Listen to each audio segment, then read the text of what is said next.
On est ravis de lancer cette série des 4 webinaires qui ont lieu dans le cadre du Job Dating Digital de Force Femmes sur cette quinzaine. Je reconnais certaines d'entre vous qui ont participé à des sessions rencontres avec les entreprises la semaine dernière. J'espère qu'elles vous ont été bénéfiques et que vous pourrez peut-être poursuivre ces rencontres cette semaine. Je vais vous dire 2 mots sur l'intention de cette série de webinaires cette semaine.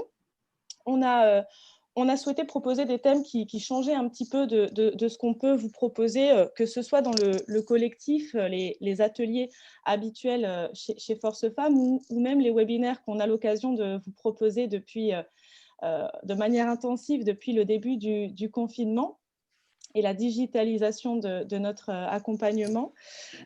L'idée, c'était de pouvoir aller au-delà de cet accompagnement qu'on vous propose jusqu'au retour à l'emploi, mais commencer à vous aider à vous projeter plus concrètement dans la reprise d'un emploi, essayer de voir notamment face aux mutations du travail qui sont à l'œuvre aujourd'hui, comment est-ce que vous envisagez de vous reprojeter dans un emploi salarié par rapport à votre projet, à vos désirs et vos attentes aujourd'hui du travail, tout simplement. Donc, je trouvais que cette première thématique avec l'APEC sur le sujet du télétravail, dont vous savez qu'il est une réflexion toute particulière en ce moment, et bientôt depuis 1 an d'ailleurs, du fait de cette nécessité du passage en télétravail d'une grande partie des salariés de diverses structures, privées comme publiques. L'idée était de pouvoir vous aider à réfléchir un petit peu à comment vous envisagez vous-même la place que pourrait prendre le télétravail dans votre future vie professionnelle. Comment vous y préparez, comment vous y adaptez et peut-être comment en faire concrètement une marque d'employabilité, comme vous l'expliqueront Joseph et Laurence qui interviennent aujourd'hui. Par ailleurs, vous aurez donc 3 autres thématiques cette semaine, également dans cette volonté de vous aider à vous projeter dans votre futur professionnel. Donc, je vous redonne rapidement le programme parce que je sais que certaines d'entre vous n'ont pas tous les éléments. Ce jeudi, de 9h30 à 11h30, le second webinaire qui aura lieu sera justement sur la réussite, comment réussir votre prise de poste. Parce qu'on sait que le tout n'est pas de vous repositionner à tout prix, le tout est de pouvoir vous repositionner dans des conditions qui vous conviennent, dans des conditions qui vous sont satisfaisantes et même épanouissantes autant que possible. Donc, je suis assez ravie de cette thématique qui fait écho à beaucoup d'enjeux qu'on a pu entendre suite à des prises de poste qui ne se passent pas toujours comme on l'aurait souhaité. Je vous invite à vous inscrire car on va aborder des thèmes assez riches pour vraiment vous accompagner jusqu'à ce retour à l'emploi. Et les 2 derniers webinaires seront donc vendredi, le premier le matin de 9h30 à 11h. Alors là, c'est vraiment très concrètement pour préparer un entretien de recrutement et notamment la spécificité d'un entretien de recrutement en visio. Alors, qu'est-ce que ça change concrètement par rapport à la préparation d'un entretien classique?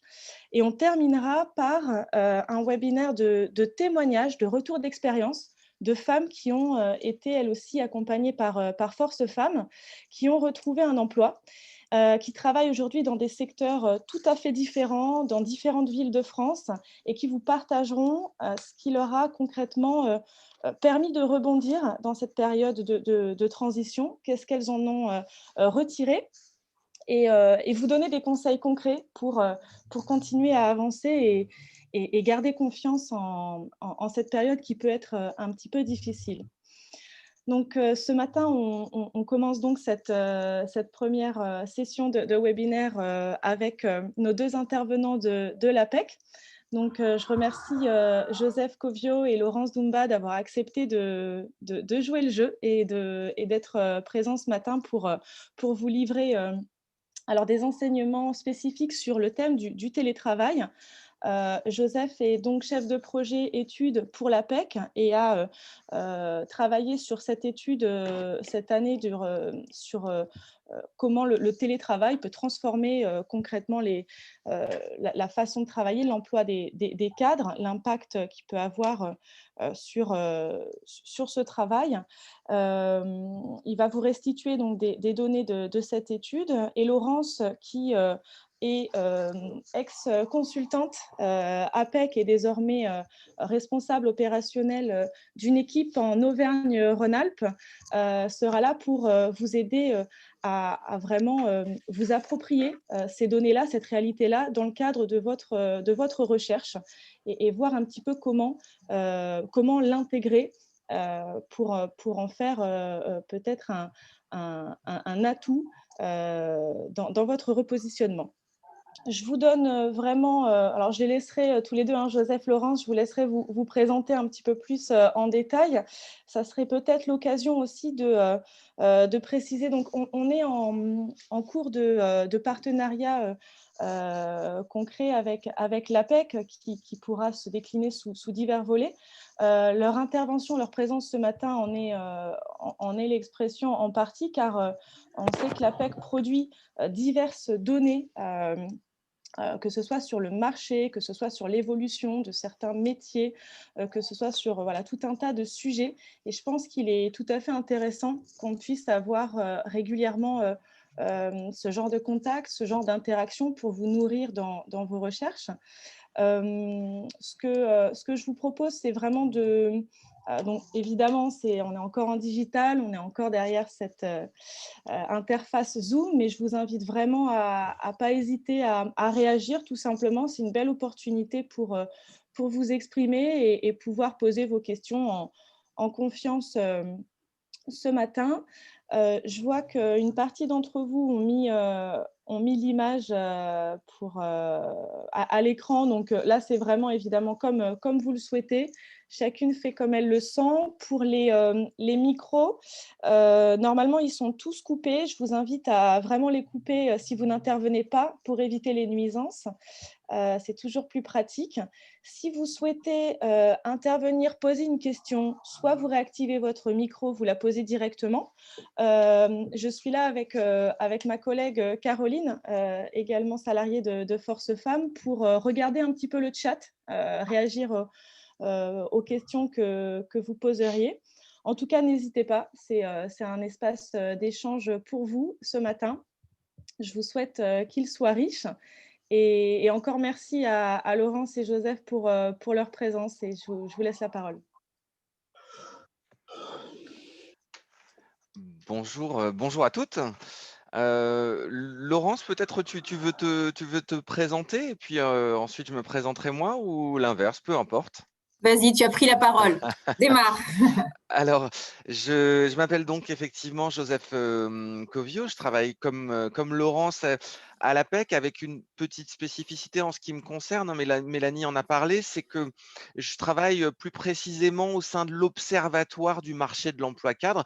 C'est une des missions, on va dire, de service public de l'APEC, au-delà de permettre la rencontre des compétences cadres et puis des besoins des entreprises, c'est aussi d'éclairer le marché, en fait, sur à la fois ce qui se passe en termes de recrutement, que ce soit dans les intentions de recrutement des entreprises, mais aussi les pratiques de recrutement, mais également sur le sujet des parcours professionnels, des inégalités professionnelles, et puis un dernier thème de l'Observatoire qui est celui des grandes transformations du marché de l'emploi et des compétences. Et c'est notamment ce dont on va parler ce matin à travers le sujet du télétravail, sachant qu'on a voulu vraiment avec Laurence vous parler certes des résultats de l'étude que j'ai eu le plaisir de conduire avec d'autres personnes, mais vraiment pour le mettre en perspective par rapport à votre situation, par rapport à votre projet, voire les réflexions que ça suscite chez vous, les interrogations, les freins éventuels, et pouvoir échanger à partir de là sur vos projets. Ben, Laurence, je te laisse te présenter. Alors oui, Laurence Dumbakinda, donc aujourd'hui manager à l'APEC, et j'ai démarré en tant que consultante en développement professionnel, donc un accompagnement de cadres et jeunes diplômés. Puis je suis passée du côté entreprise où j'ai conseillé les entreprises donc sur leur recrutement et la gestion des compétences, avec à un moment donné aussi une double mission en tant que community manager pour l'APEC. Et puis, donc, depuis 1 an et demi, responsable opérationnel avec une équipe mixte de consultants entreprises, de conseillers et de consultants en développement professionnel. Avec une expérience aussi longue, donc je fais partie aussi de la catégorie senior désormais, moi aussi, mais une expérience longue, riche, à l'international, en Afrique, dans plusieurs pays, dans différents types de structures, aussi bien de l'associatif que la grande multinationale. Et j'ai connu aussi, en revenant en France, le grand vide et donc la recherche d'emploi. Donc voilà, c'est une situation que j'ai connue il y a quelques années, qui n'a pas été évidente, mais quand Joseph m'a proposé effectivement de co-animer cette session, j'ai tout de suite dit oui parce que voilà, j'ai connu cette situation. Il y a des démarches que j'ai entreprises qui ont fonctionné, auxquelles je crois très fortement. Donc, dans mon discours et dans mes propos, c'est une vraie conviction. Donc, au-delà de tous les conseils et de tout ce que l'APEC peut apporter, voilà, c'est aussi ma conviction personnelle que je souhaite aussi vous apporter, vous partager. Et donc, en tant que femme, que senior, voilà, que mère de 3 enfants, femme de couleur, voilà, faut pas comment dire, avoir peur de dire les choses. Donc, j'ai cumulé les différents freins qu'on peut rencontrer. Mais voilà, avec un certain nombre d'atouts, de détermination, on peut lever tous ces freins-là, et c'est ce que j'ai envie d'apporter aujourd'hui avec Joseph. Et effectivement, la notion de télétravail est un élément extrêmement important et qui peut, en tout cas, on en est persuadé, être un atout pour vous.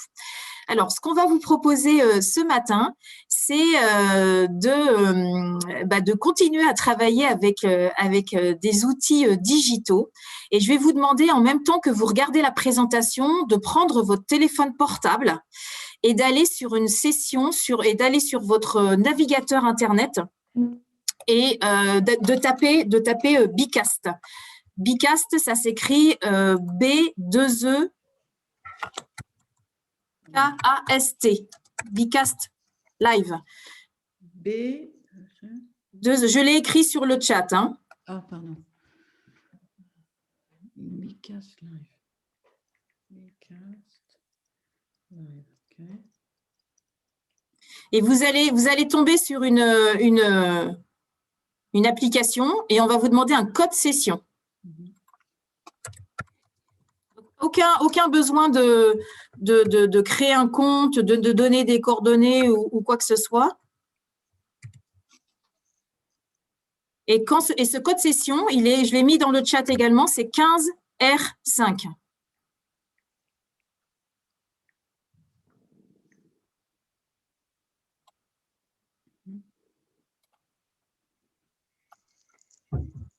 Est-ce que c'est bon pour tout le monde ?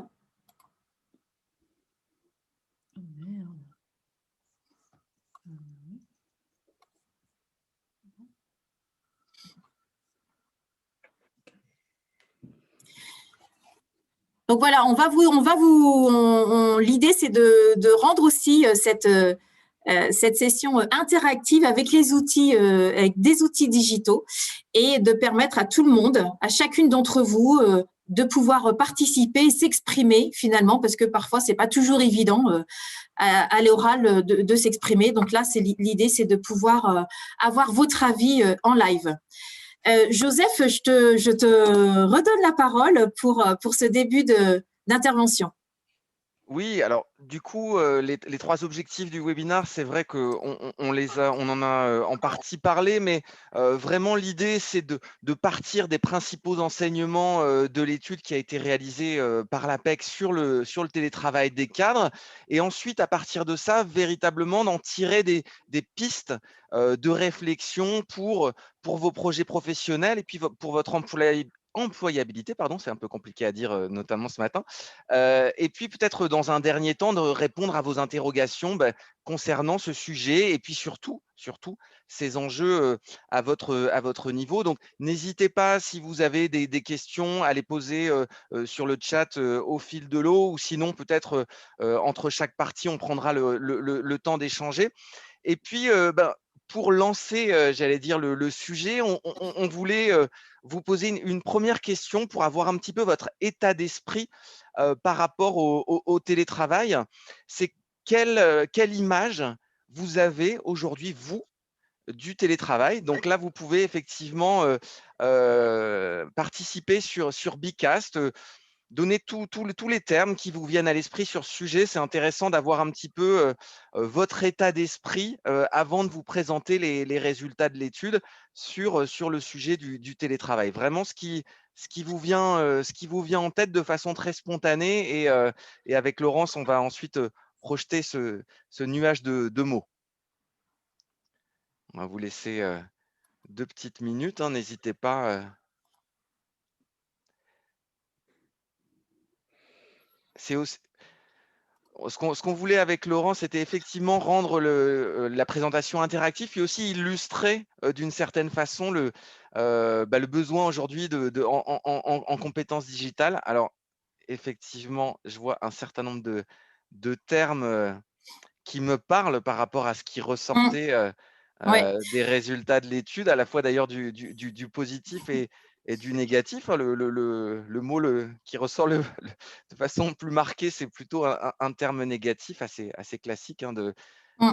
d'isolement, mais on voit aussi les bénéfices du télétravail à travers, l'autonomie, le gain de temps, heu La flexibilité, l'organisation. Alors, pour vous rassurer, hein, tout est anonyme, hein, donc vous pouvez vous lâcher entre guillemets. Vous avez vu que vous avez des surnoms qui sont proposés par l'application.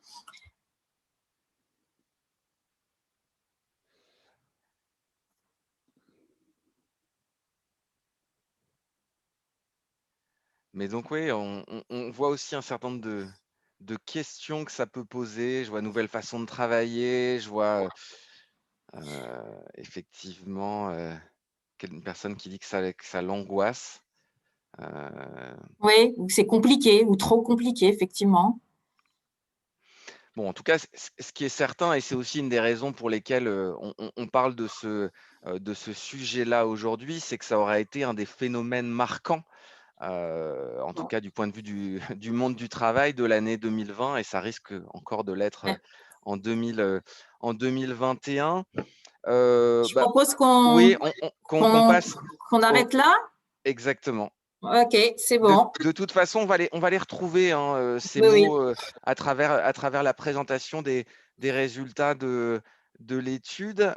Du coup, si on rebascule, peut-être sans en faire trop en termes de méthodo, mais pour vous dire sur quoi on s'est appuyé, pour les résultats de cette enquête. En fait, c'est un sujet qu'on avait déjà vu émerger, avant la crise sanitaire et c'est ce qui nous avait amené à réaliser une 1re étude vraiment, par le plus grand des hasards, hein, j'allais dire juste avant le 1er confinement où on a interrogé donc notre cible, hein, c'est-à-dire pour nous, les cadres, 3000 cadres qu'on a interrogés, sur ce sujet pour connaître un petit peu leur expérience du télétravail, leur représentation et puis ce que ça changeait notamment dans, la relation entre, managers, et les équipes, dans le quotidien très concrètement et puis est arrivé, ce 1er confinement et on s'est dit qu'il fallait impérativement, réaliser à nouveau, une étude sur le sujet pour voir dans quelle mesure le confinement avait ou non transformé la pratique du télétravail, et puis surtout, si ça avait, comment ça pouvait avoir un impact sur les aspirations des cadres pour l'avenir? Parce qu'on sait bien que la crise sanitaire, et on l'espère tous, va se terminer à un moment ou à un autre, mais comment, pour l'avenir, l'expérience qu'on a tous vécue peut transformer l'appréhension du télétravail. Alors, il y a un premier élément qui est important à avoir en tête, c'est que le télétravail, il n'est pas né avec la crise, il existait déjà au préalable, et on le voit hein, dans l'enquête qu'on a réalisée donc juste avant le premier confinement, on avait déjà 60% des cadres qui télétravaillaient. Alors, quand on dit qui télétravaillaient essentiellement de façon occasionnelle. Donc, quand on parle de télétravail occasionnel, on parle de télétravail de débordement, c'est-à-dire en partie quand on rentre à la maison, mais aussi de télétravail une journée de temps à autre pour boucler un dossier. Donc, il y avait déjà cette première expérience du télétravail pour quand même une grande partie des cadres, mais encore une fois, on n'était pas du tout sur, ou pour peu de gens, sur un télétravail régulier, même si ce télétravail régulier, c'est-à-dire le télétravail qu'on fait vraiment chaque semaine, avait déjà progressé depuis 2017, et notamment ce qu'on a appelé les ordonnances Macron, parce que il y a eu un assouplissement du cadre réglementaire, et ça s'était déjà traduit entre 2007 et 2020 par une augmentation de la pratique du télétravail régulier. Mais encore une fois, ça restait relativement marginal. Et le vrai changement avec le début de la crise sanitaire, avec notamment le premier confinement, c'est la généralisation du télétravail régulier, voire exclusif, parce que pendant le premier confinement, vous avez 81% des cadres qui ont télétravaillé, et parmi ces 81%, vous en avez 60% qui ont télétravaillé de façon exclusive. Donc ça, c'est vraiment un changement radical qui s'est fait du jour au lendemain, souvent dans l'urgence, dans la précipitation. Ni les entreprises d'ailleurs, ni les cadres n'étaient totalement préparés à ça. Et donc, ça a été le vrai changement, sachant qu'ensuite, au moment du déconfinement, bien évidemment, il y a eu pour une majorité de cadres un retour au bureau. Mais les cadres ont continué à télétravailler de façon régulière. Vous le voyez, hein, 53% en septembre, 53% des cadres continuaient à télétravailler au moins un jour par semaine. Et puis au moment du deuxième confinement, à nouveau un pic de télétravail. Alors un petit peu différent de celui qu'on avait connu au premier confinement, puisque même si 75% des cadres ont télétravaillé chaque semaine, ils sont un peu moins nombreux à avoir télétravaillé vraiment 5 jours sur 5. Donc c'était ça la petite nuance, mais vous voyez bien par rapport à février, on le voit très bien dans ce graphique, la vraie différence, c'est l'intensité du télétravail qui a été l'expérience nouvelle pour un grand nombre de cadres du fait de la crise sanitaire. Et puis, une des conséquences finalement assez logiques hein, de cette généralisation du télétravail intensif, c'est la part des managers qui ont été confrontés au management à distance. En février 2020, donc juste avant le premier confinement, vous aviez un peu plus d'un tiers des managers qui avaient au sein de leurs équipes au moins une personne en télétravail. Donc ça existait déjà. Mais en septembre 2020, après le premier confinement, on était quasiment à 2 tiers des managers qui étaient confrontés au sein de leur équipe à la question du télétravail de leurs équipes. Et un des changements majeurs, au-delà, j'allais dire, du fait d'avoir une personne au sein de son équipe qui télétravaille, c'est le fait que finalement, on était avant la crise généralement dans une gestion de cas individuels, parce qu'il y avait une personne, 2 personnes, parfois un peu plus, mais qui télétravaillaient, mais ça restait des cas, j'allais dire, relativement isolés, là où, du fait de la crise sanitaire, les managers, oui, hommes ou femmes, peu importe d'ailleurs, se sont retrouvés à devoir gérer le télétravail comme une problématique d'équipe. Et ça change tout, parce que du coup, dans l'organisation des réunions, dans la définition des objectifs, dans l'attribution des missions, c'est un paramètre dont ils ou elles ont été obligés de tenir compte au quotidien. Et ça, c'était véritablement une nouveauté. Et la conséquence de ça, c'est aussi le fait que, et on le voit ce matin de façon très concrète, hein, les moyens utilisés du coup pour échanger à distance, que ce soit avec le manager ou avec les équipes, se sont transformés. Les outils collaboratifs, enfin, les usages des outils collaboratifs se sont vraiment très fortement développé. Vous le voyez, avant la crise, vous aviez 43% des cadres qui utilisaient des outils collaboratifs comme Teams, comme Webex, comme Zoom pour échanger avec leur manager. Et cette part-là, elle est montée à quasiment 2 tiers des cadres pendant le premier confinement. Et depuis, il y a eu une espèce d'effet cliquet, c'est-à-dire qu'on n'est pas redescendu, ça s'est vraiment imposé dans les usages et on verra que ça fait partie des compétences qu'il faut aujourd'hui maîtriser, l'utilisation de ces outils collaboratifs au quotidien pour travailler parce que forcément, à la limite, quand on était un jour de temps en temps en télétravail, ce que faisaient la plupart des personnes, et c'est ce que montrait la première étude, c'est qu'elles avaient tendance à se focaliser sur leur travail individuel, un dossier qui demandait une concentration particulière. Donc, d'une certaine façon, c'était on se mettait dans une bulle, on se concentrait sur ces tâches individuelles, alors que la crise sanitaire nous a poussé en télétravail à devoir télétravailler comme quand on est au bureau et du coup trouver des moyens d'échanger avec, avec ses collègues, avec son manager et les outils collaboratifs même s'ils sont pas parfaits, même si ça, personnellement, ça remplace jamais, l'échange direct au bureau. Mais voilà, c'est l'outil qui s'est imposé pour pouvoir, télétravailler, au quotidien.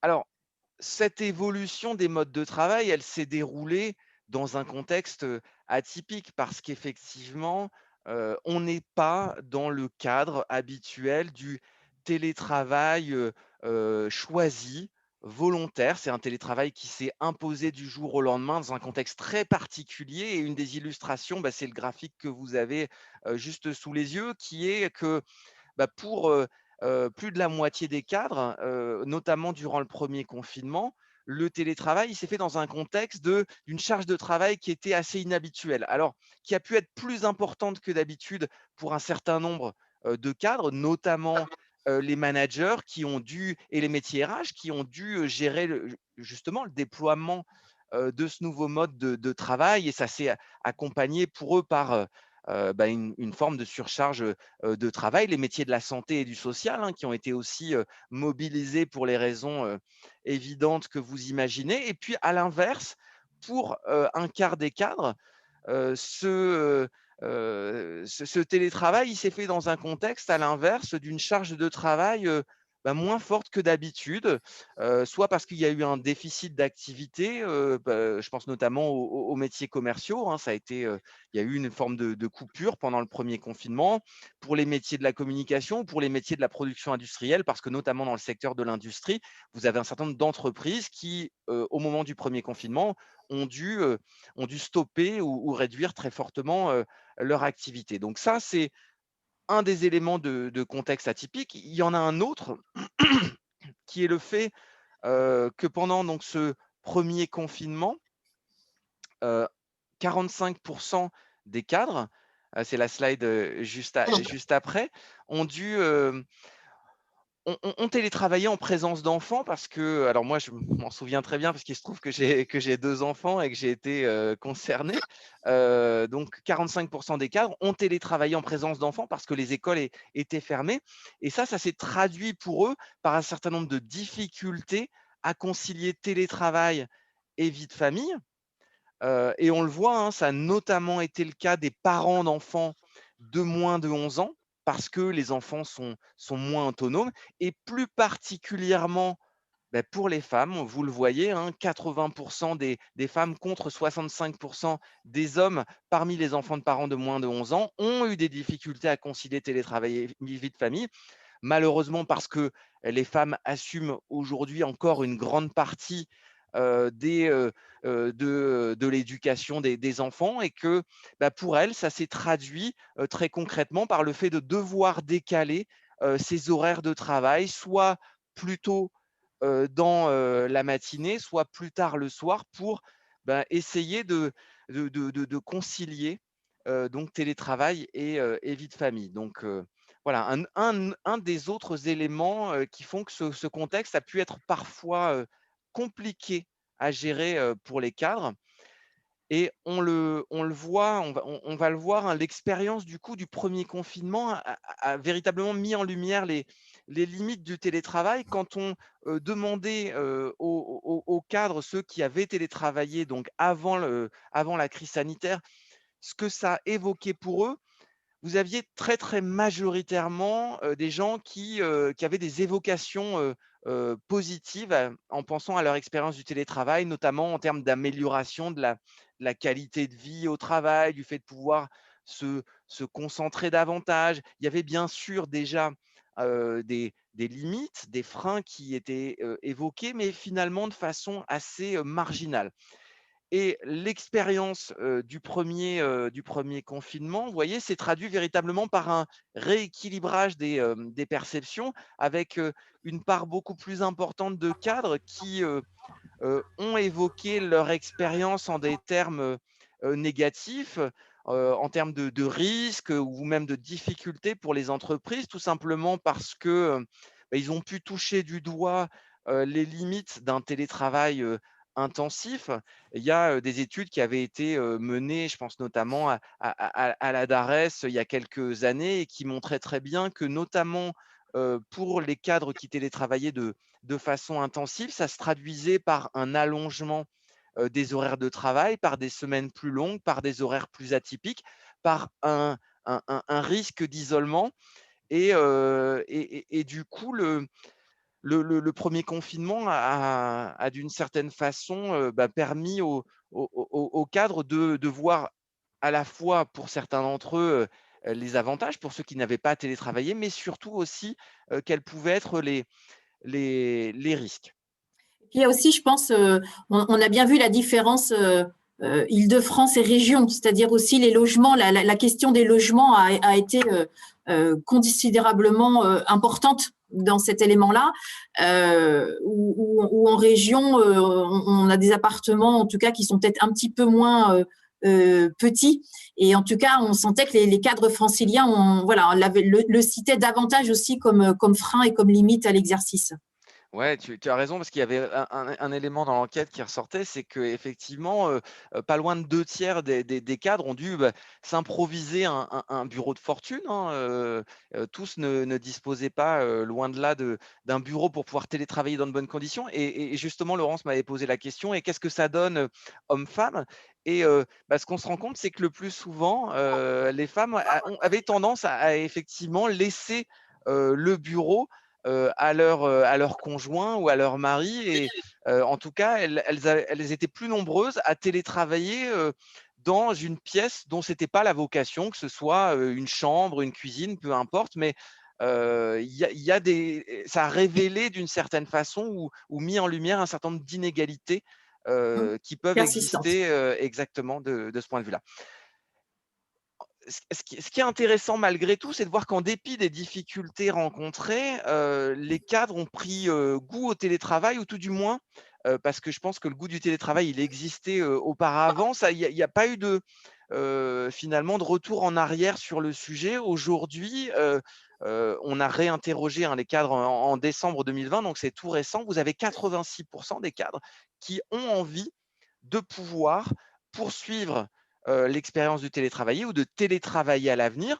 Alors, vous voyez avec des petites différences, hein, entre hommes et femmes, l'appétence des femmes pour le télétravail étant un peu supérieure à celle des hommes. En Île-de-France, pour des raisons de distance, de trajet entre le domicile et le lieu de travail, l'appétence pour le télétravail est encore un peu plus importante. Mais en tout cas, on le voit, c'est à un niveau élevé pour tout le monde. Ça ne veut pas dire, quand on parle d'appétence pour le télétravail exclusif, hein, ou pour le fait de télétravailler 5 jours par semaine, pas du tout. On va le voir ensuite. Et puis, au point d'accorder finalement une certaine importance au fait de pouvoir télétravailler dans la recherche d'un emploi. La question qu'on posait aux cadres, qu'ils soient en poste ou au chômage, c'est est-ce que finalement le fait de pouvoir télétravailler, c'est aujourd'hui un critère important pour vous dans la recherche d'un emploi? Et on voit que c'est le cas de 60% des cadres, un peu plus d'ailleurs des femmes que des hommes, qui estiment qu'aujourd'hui, en tout cas, le fait de pouvoir télétravailler, c'est un critère qu'elles prendraient en compte dans la recherche d'un emploi. Pas forcément un critère premier, mais un critère important. Alors, je le disais, hein, il ne s'agit pas de télétravailler tous les jours de la semaine, parce que c'est vrai que parfois, quand on écoutait le discours médiatique, on avait l'impression qu'il fallait choisir qu'il allait falloir choisir entre travailler au bureau ou télétravailler. En réalité, c'est beaucoup plus nuancé que ça quand on regarde le nombre de jours que les cadres souhaitent pouvoir télétravailler. On voit bien qu'il y a un espèce de consensus autour de 2 à 3 jours de travail, une moitié de semaine qui se dégage. Vous n'avez que 6% des cadres qui souhaitent télétravailler vraiment toute la semaine. Donc, 2 à 3 jours, à la fois pour les femmes et pour les hommes. Donc, je vous disais tout à l'heure 86% qui souhaitent télétravailler, 74 au moins un jour par semaine, c'est-à-dire vraiment de façon régulière, et puis un peu plus d'un sur deux qui souhaitent télétravailler 2 à 3 jours par semaine.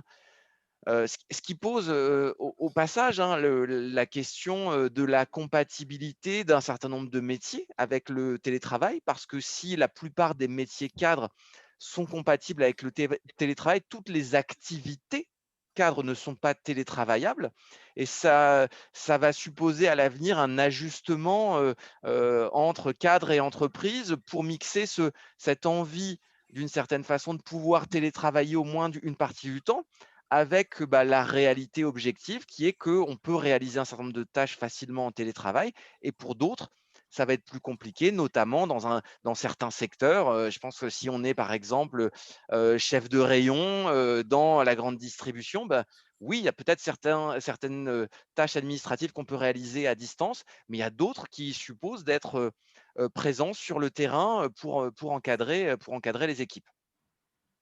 Et cette envie de télétravail, elle est notamment liée à 2 éléments majeurs.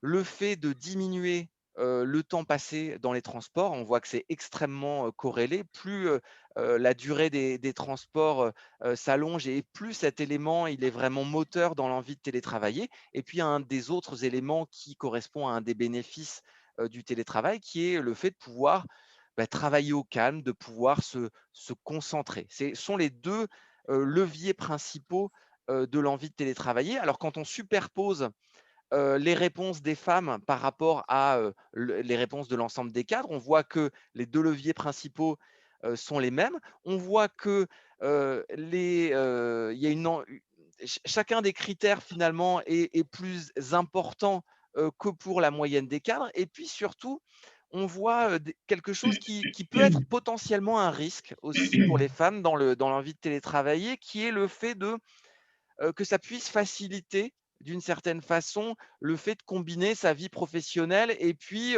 la gestion d'un certain nombre d'éléments dans sa vie perso, la possibilité de gérer les imprévus, la possibilité de tirer parti de ses temps de pause pour pouvoir faire autre chose, hein. Souvent, c'est de pouvoir gérer soit des rendez-vous à côté, soit un certain nombre de tâches à la maison. Et on voit poindre, et c'est vrai qu'on en discutait avec Laurence, un risque potentiel pour les femmes de se faire enfermer dans, j'allais dire, des rôles traditionnels. Il ne faudrait pas que le télétravail se traduise par un renforcement de cette séparation Des des rôles, des stéréotypes et des stéréotypes tâches de rôles. qui sont Exactement. soi-disant dévolues aux femmes. Donc effectivement, il faut En tout cas, c'est un point de vigilance Exactement. à bien avoir en tête, et que ce télétravail, il se fait. Enfin, souvent les cadres sont des couples, enfin sont souvent en couple. Hein, ce sont souvent deux cadres qui sont en couple. Donc, si son conjoint, en tout cas, a plutôt travaille dans des fonctions non télétravaillables, ça risque d'être encore plus renforcé en disant toi tu télétravailles, donc tu peux t'organiser encore plus. Donc il faut vraiment effectivement faire attention à ne pas s'enfermer, et que cette cette notion de flexibilité ou de gestion des imprévus, elle soit aussi pour vous en tant que personne, et que vous puissiez aussi véritablement en bénéficier, et ça que ce soit pas toujours pour des tiers en fait. Hein. Et donc ça, effectivement, c'est un point de vigilance assez important à noter et à intégrer finalement quand vous allez rechercher des entreprises ou pas, en tout cas qui proposent ce télétravail.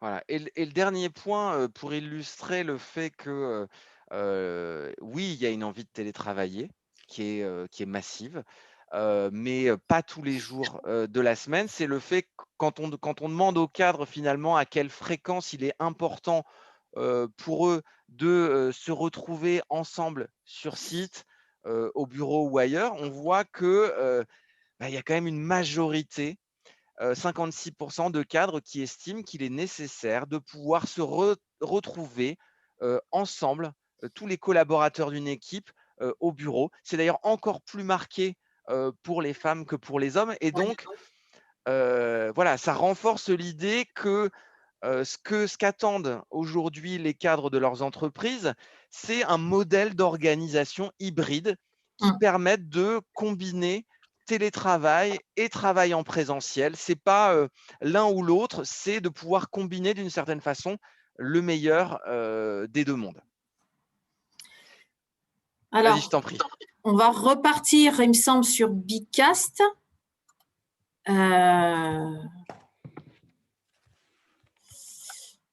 Si ça veut bien marcher. Quelques petits soucis, désolé.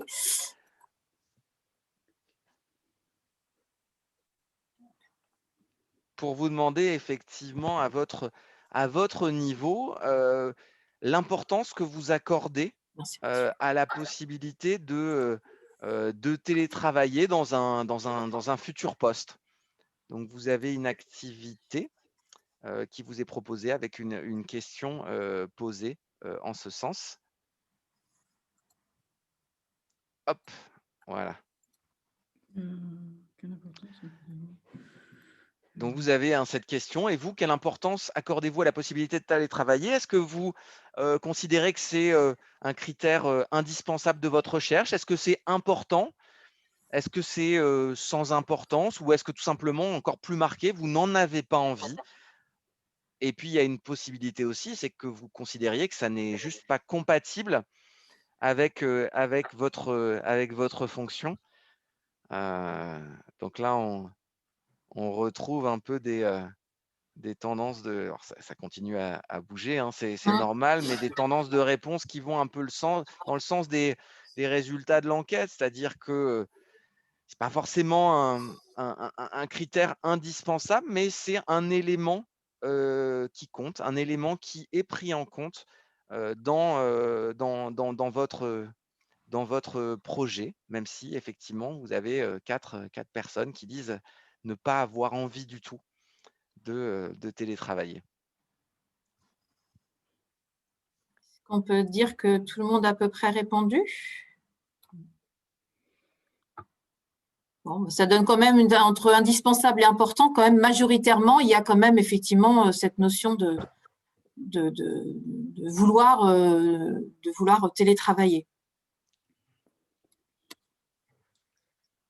Ok.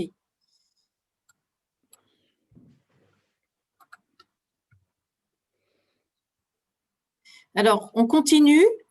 On avait envie de vous demander, finalement, d'après tout ce que vous a en tout cas, relater, Joseph, hein, des enseignements qu'on voit de cette étude. On avait envie d'avoir votre avis. Qu'est-ce que vous inspire ces résultats, finalement, au regard de votre situation et de vos projets? Et là, ce qu'on vous propose, c'est effectivement quelles opportunités vous y voyez, éventuellement quels freins vous pouvez avoir à l'idée de télétravailler, et de quoi vous auriez besoin pour pouvoir télétravailler finalement en toute sérénité. Donc, ce qu'on vous propose, c'est de pouvoir décrire finalement vos besoins, vos analyses, vos commentaires en fonction des différentes catégories qui vous sont proposées. Voilà, de prendre quelques minutes, effectivement, pour revenir sur ces différents aspects avant que Laurence revienne plus en détail sur, en tout cas, notre lecture des opportunités, des freins et puis des compétences à développer. Mais c'est intéressant d'avoir votre premier retour sur la base à la fois de ce qu'on a pu vous présenter et puis aussi de votre ressenti. De là où vous en êtes actuellement. Exactement.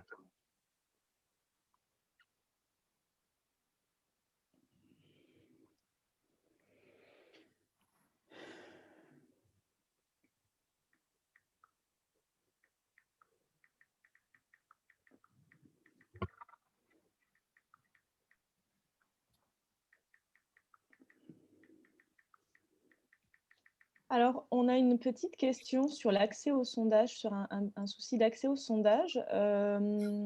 Laurence, est-ce qu'il est possible de savoir, ça a été dit en début de session? Oui, tout à fait.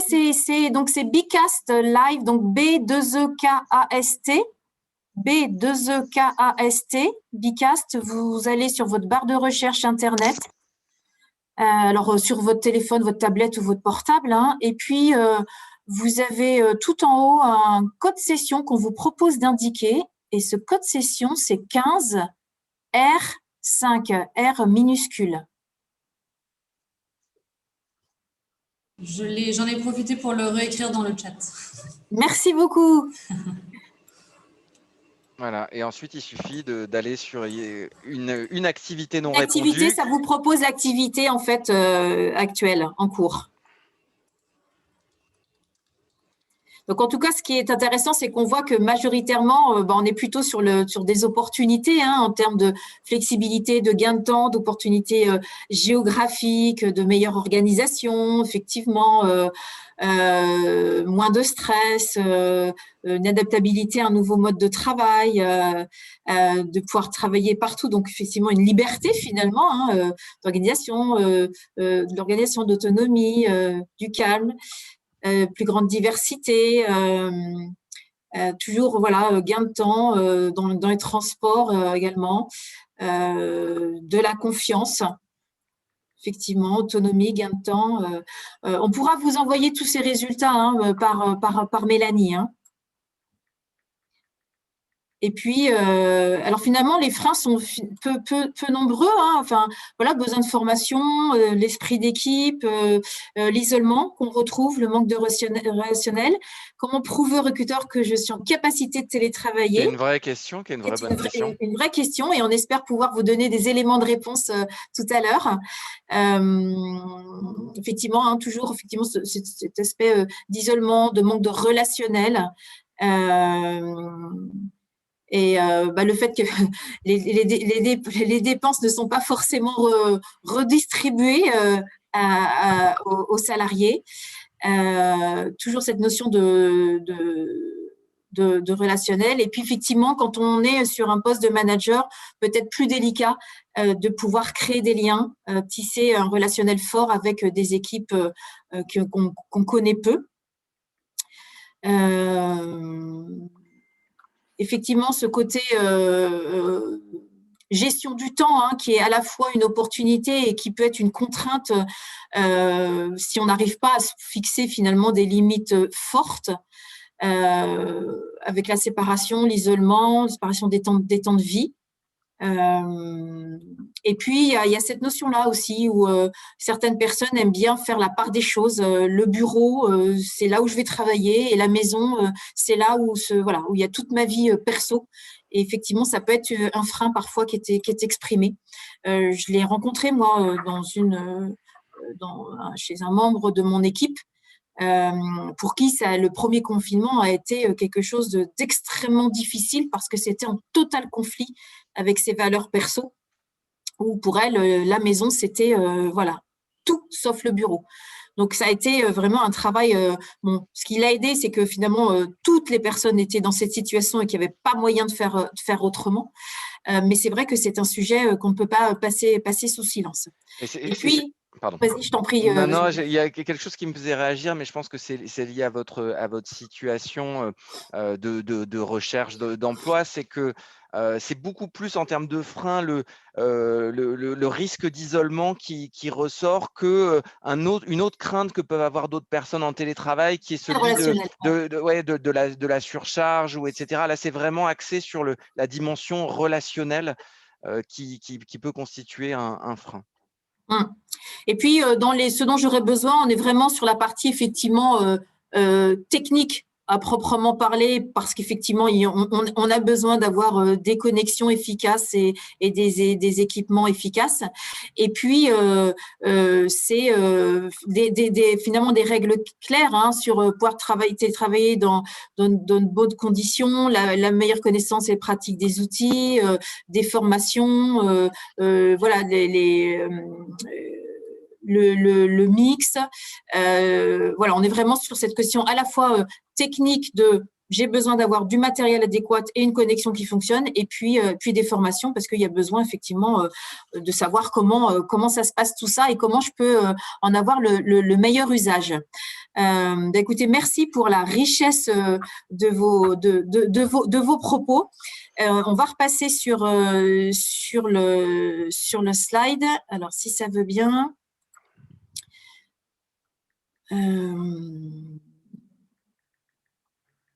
Que je ne retrouve plus pour le moment.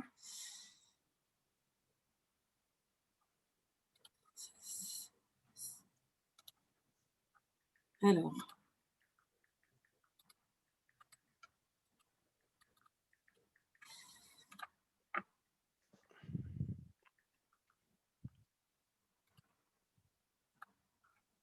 Voilà, on y est. C'est bon ? Ouais, tout à fait, on voit. C'était un peu laborieux, désolée. On a tous connu beaucoup de moments comme ça ça en arrive. visio.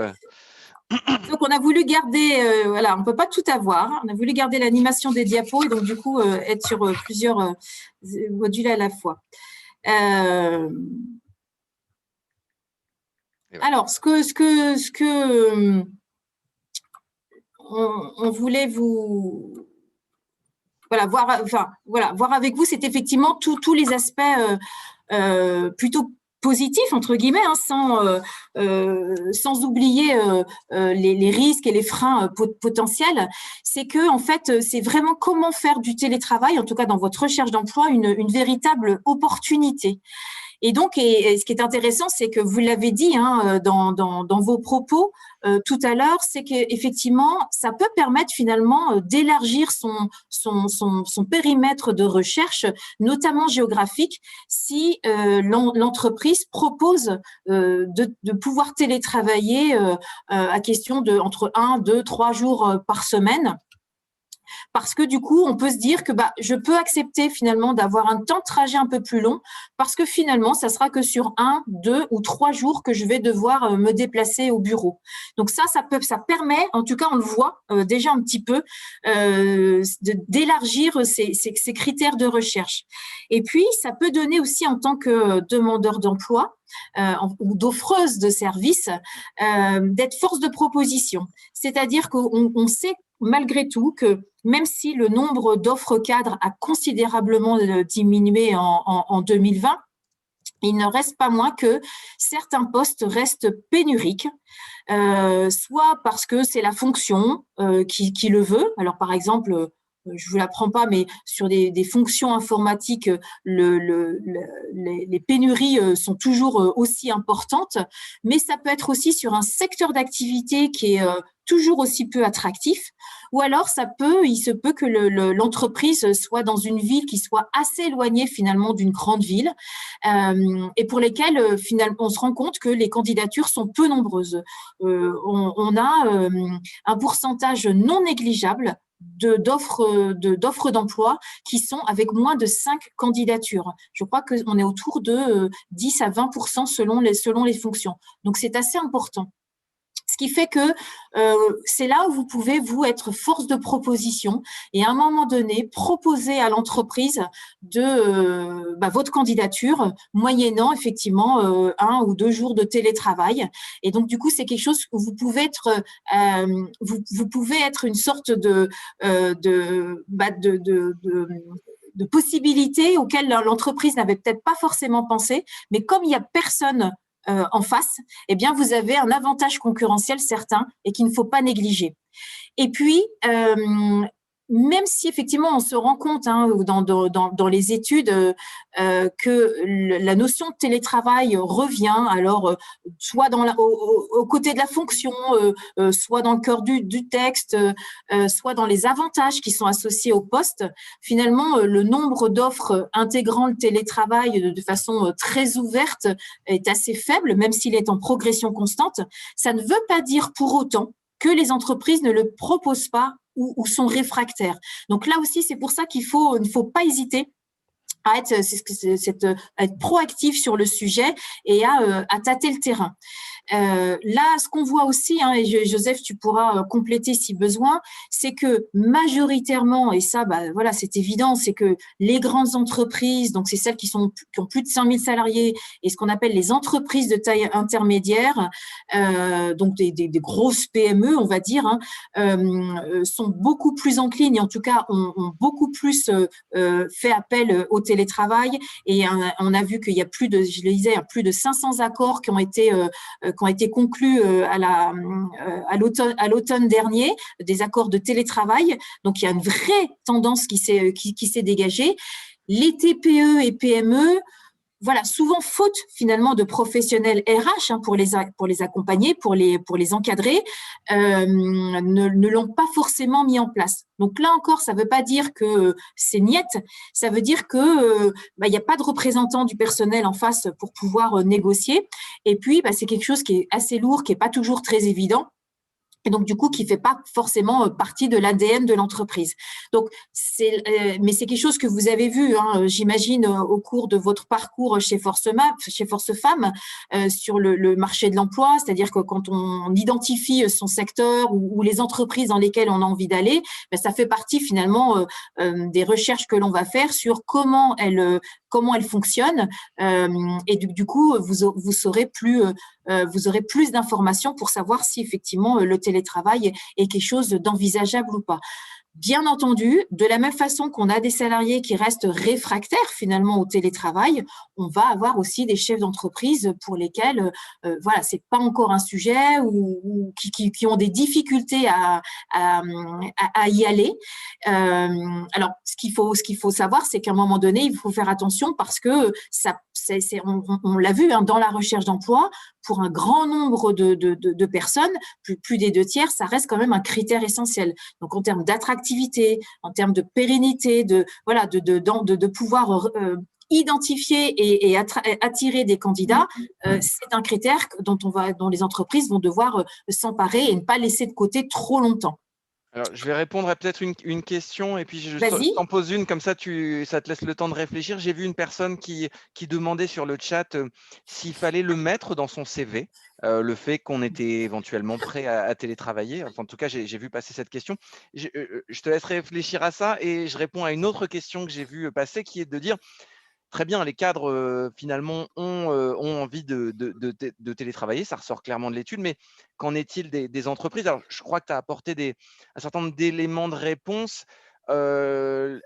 aujourd'hui, toutes les entreprises ne sont pas prêtes effectivement à proposer le télétravail, hein. Laurence le disait, il y a une différence en tout cas de maturité par rapport à ce sujet-là entre les grandes PME et grandes entreprises et les plus petites, même si la plupart ont été obligés d'une certaine façon de s'y mettre avec la crise sanitaire. Quand on les interroge, il y a beaucoup qui ont quand même envie de pouvoir continuer à offrir cette possibilité. Alors, c'est vrai, hein, quand on regarde, on a fait l'exercice, quand on analyse les offres d'emploi, elles sont finalement encore assez peu nombreuses à mentionner cette possibilité. Ça ne veut pas dire que les entreprises ne sont pas prêtes à vous le proposer.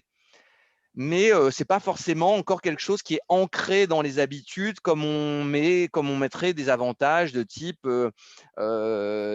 la mutuelle, etc. Donc, je pense qu'il ne faut pas hésiter à l'aborder, en tout cas, pas forcément en faire un prérequis absolu, mais en tout cas, pas hésiter à l'aborder, pas forcément dès le début, mais au cours de l'entretien comme étant une des possibilités d'organisation du travail. Mais je vais vous parler à titre personnel. J'ai suivi ma femme qui avait une mobilité géographique et donc j'ai été obligé d'aborder ce sujet-là avec mon entreprise de l'époque.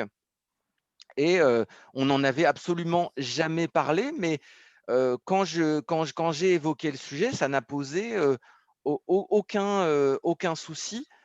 Et je n'avais pas encore rejoint cette entreprise, hein. Ça a été de leur dire, bon, moi, je préfère vous poser les choses. J'ai cette situation familiale. Donc, moi, pour que je puisse venir chez vous, il faut que je puisse télétravailler au moins 1 à 2 jours par semaine. Et ça s'est fait sans problème particulier. Donc, voilà, ne pas hésiter, si c'est quelque chose d'important pour vous, à l'aborder avec les entreprises. Et du coup, Avant le confinement, alors comme vous a dit Mélanie, je suis basée en Auvergne-Rhône-Alpes, notamment à Lyon. Quand j'étais justement consultante entreprise, j'accompagnais des entreprises du Rhône et aussi de la Loire. Et Saint-Étienne, ça a beau être une grande ville, à côté de Lyon, c'est très très difficile de trouver des cadres. Et en fait, c'est des choses que je prônais déjà il y a quelques années, et certaines entreprises m'ont suivi dans ces précaux justement, et ça leur a permis finalement de recruter des cadres qui ne seraient jamais venus en temps plein. Parce que Lyon-Saint-Étienne, même si c'est que 60 km, c'est quand même une grosseur de trajet. Alors pour les franciliens, c'est pas grand-chose, mais en province, ça fait beaucoup. Et puis certaines entreprises avaient eu des exemples qui s'étaient pas bien déroulés, donc du coup qui n'avaient peut-être pas envie de réitérer finalement le sujet. Et c'est ce qui fait que certains recrutements ont pu se faire par ce biais. Quant à la possibilité d'intégrer le fait que vous soyez ouverte au télétravail, moi j'y vois pas d'inconvénient. En tout cas, je pense que c'est ce que je ferais. À condition aussi de montrer dans mon CV que je maîtrise les outils collaboratifs. C'est-à-dire que je montre aussi cette corrélation qui me semble essentielle aujourd'hui. C'est oui, je suis ouverte au télétravail et regardez, en plus, j'ai les compétences digitales qui vont bien. Donc là, effectivement, vous renforcez votre attractivité. On va le voir justement tout de suite. Cette notion de télétravail, elle nécessite un certain nombre de qualités.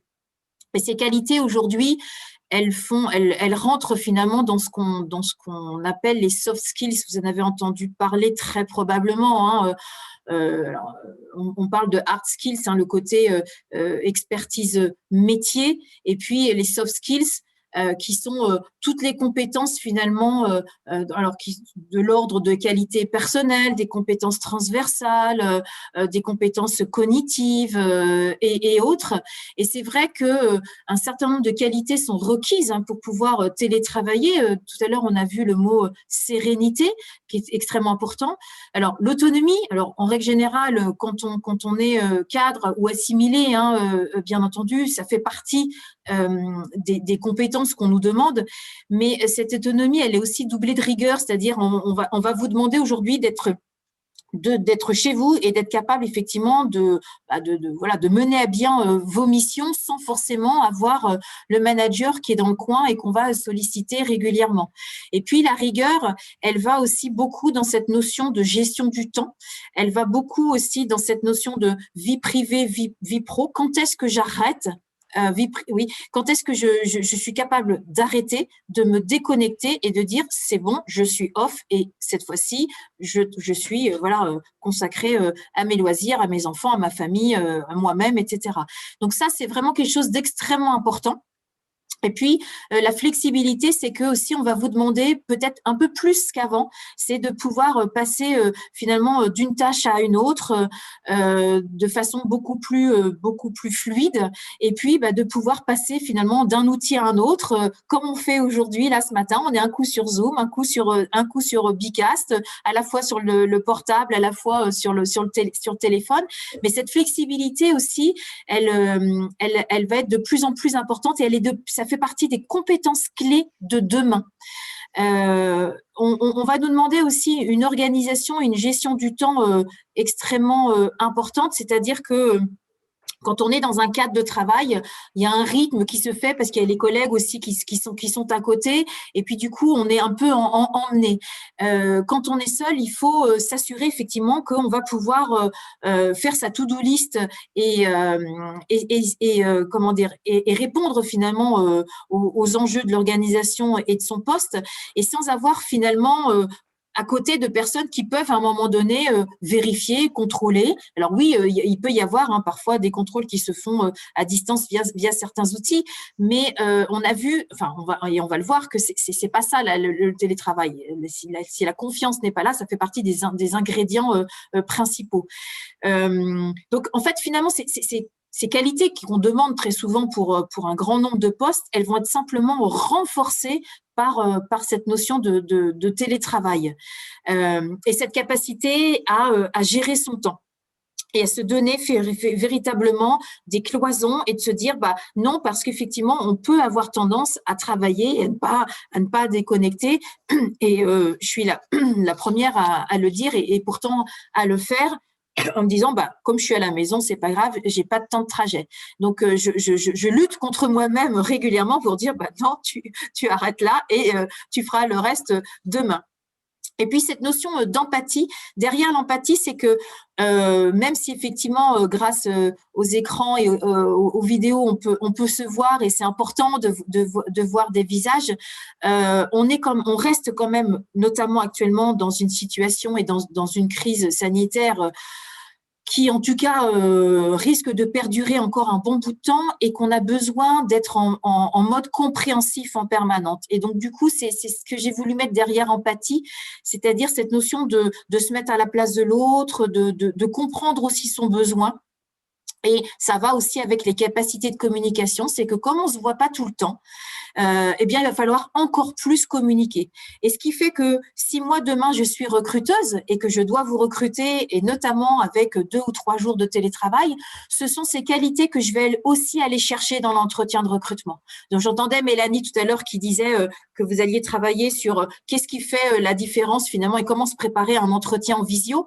Sachez que potentiellement, vous allez pouvoir aussi, vous pourrez aussi être un peu testé sur ces champs-là, sur votre capacité justement à être extrêmement autonome, rigoureuse, à vous organiser, à savoir mettre une temporalité. Alors flexibilité, ça peut être aussi se dire je vais travailler plus tôt et puis un peu plus tard parce qu'entre-temps, je vais pouvoir faire une pause plus grande parce que justement mon organisation me le permet, mais c'est aussi votre capacité à intégrer les besoins de l'autre et notamment des besoins des clients quand on est en télétravail et la capacité de communiquer régulièrement, très régulièrement avec son manager, avec ses collègues, avec les tiers, les fournisseurs, clients et autres. Donc ça, ces capacités de communication, elles doivent être aussi un peu exacerbées pour montrer qu'on est capable de garder ce lien malgré la distance et malgré le fait qu'effectivement on soit sur des outils digitaux. Et puis au-delà de ces qualités, les conditions de réussite, et vous les avez tout à fait identifiées et exprimées tout à l'heure, c'est que ça ne peut se faire que si on a un équipement qui va bien, qui fonctionne bien. Et donc ça, normalement, aujourd'hui, c'est l'entreprise qui vous le propose, sans dévoiler quoi que ce soit. Nous, notre entreprise avait prévu dans son plan de doter tous les collaborateurs et collaboratrices de PC portables. La crise a juste fait accélérer finalement ce processus, et aujourd'hui, ça nous permet de pouvoir travailler avec un équipement complètement adapté. Et puis, on l'a vu, hein, un espace de travail dédié. Cette crise a renforcé finalement les inégalités qui existaient déjà entre hommes et femmes. Et moi-même, en tant que manager, j'ai été quand même assez surprise de voir des collaboratrices, consultantes, cadres, finalement se mettre un peu en retrait pour que ça soit leur mari qui bénéficie finalement d'une pièce, alors qu'elles accompagnent des cadres, elles accompagnent des dirigeants et que pour autant, elles ont besoin d'avoir une pièce dédiée pour avoir la qualité d'écoute nécessaire et propice à des conseils adaptés et pertinents. Donc, c'est pour ça que point de vigilance, et je le rappelle, c'est très important. Et puis, vous l'avez aussi mentionné dans des freins ou éventuellement ce dont vous auriez besoin, c'est effectivement ces fameuses compétences digitales avec la maîtrise des outils collaboratifs. Donc, profitez de cette période finalement de recherche d'emploi, de transition professionnelle pour maîtriser ces outils-là, parce que ça va déjà vous aider véritablement pour vous, on le voit, maîtriser Zoom, des outils interactifs, WebEx, Teams ou autres, eh bien, va vous aider à communiquer. Alors, ne serait-ce que déjà avec votre famille, vous allez pouvoir vous familiariser en le faisant avec la famille. Et puis, ça va vous donner un avantage concurrentiel indéniable par rapport à d'autres qui ne maîtriseraient pas ces outils-là. Et puis, ce qui va être important, c'est la motivation réelle. C'est-à-dire qu'on va aussi vérifier en tant que recruteur, finalement, quel est votre intérêt pour le poste. Alors, ça, c'est basique, hein, vous allez me dire, mais c'est d'autant plus important par rapport à la nouvelle collaboratrice que vous allez être. En tout cas, moi, manager en tant que recruteuse, je vais aller vérifier finalement quel est votre moteur, quelle est votre énergie, quel est votre carburant, et est-ce que véritablement l'autonomie, l'organisation du temps, etc., ce sont des choses sur lesquelles vous êtes très très à l'aise et que l'éloignement ne viendra pas contraindre finalement ou faire baisser cette motivation. Et puis, nécessairement, il y a besoin de regroupement collectif, il y a besoin de recréer, de se retrouver, parce qu'on sait très bien que la communication, elle n'est pas que verbale, elle est aussi non verbale. Et cette communication non verbale, la vidéo ne nous permet de voir qu'une partie finalement de notre corps, et on a besoin de voir tout l'ensemble. Et on le voit bien ici, avec le deuxième reconfinement, l'APEC n'a pas arrêté de travailler, en fait, qu'on est resté ouvert. Et deux populations, on a permis à deux populations finalement de se retrouver en collectif chez nous. Ce sont les jeunes diplômés pour lesquels on sait que c'est extrêmement difficile actuellement, et les demandeurs d'emploi de longue durée. Et quand ils viennent dans nos ateliers, ils sont vraiment, enfin voilà, c'est au-delà d'un soulagement, c'est une nécessité de se retrouver et de pouvoir finalement exprimer les difficultés rencontrées. On sait déjà que quand on est demandeur d'emploi, on peut très vite s'isoler, et le fait de se retrouver, même avec le masque, fait un bien fou. Et donc, dans une équipe, c'est pareil, on a besoin de se retrouver et de retrouver ce face-à-face. Il y a des choses qui se passent quand on est en face-à-face qui sont cruciales et importantes. Et puis, vous en parliez aussi, en tout cas, vous l'exprimiez très, très justement, le capital confiance accordé par manager est crucial.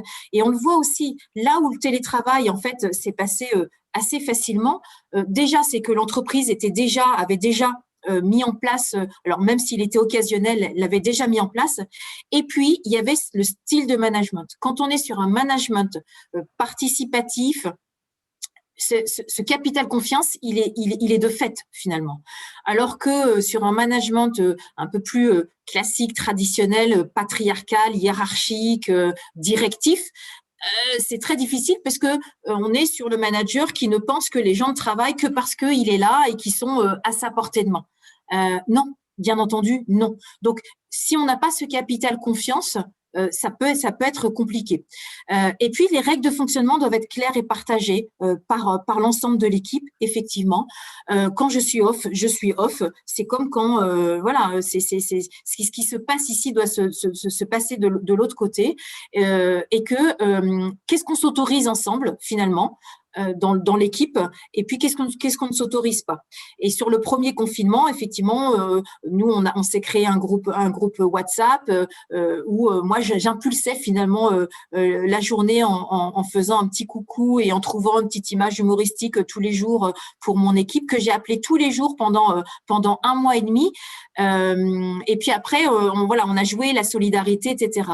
Et on s'est dit qu'est-ce qu'on avait envie de trouver, qu'est-ce qu'on n'avait pas envie d'y trouver. Et ça, c'est important effectivement d'avoir ces règles de fonctionnement qui soient claires pour tout le monde et surtout partagées. Donc, ce sont quelques qualités et conditions de réussite essentielles en tout cas et propices à un télétravail de qualité.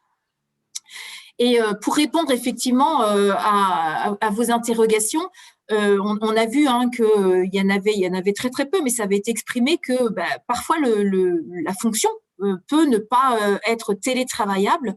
Pour autant, il s'est avéré que des fonctions pour lesquelles on avait pensé que le télétravail n'était même pas envisageable, l'a été.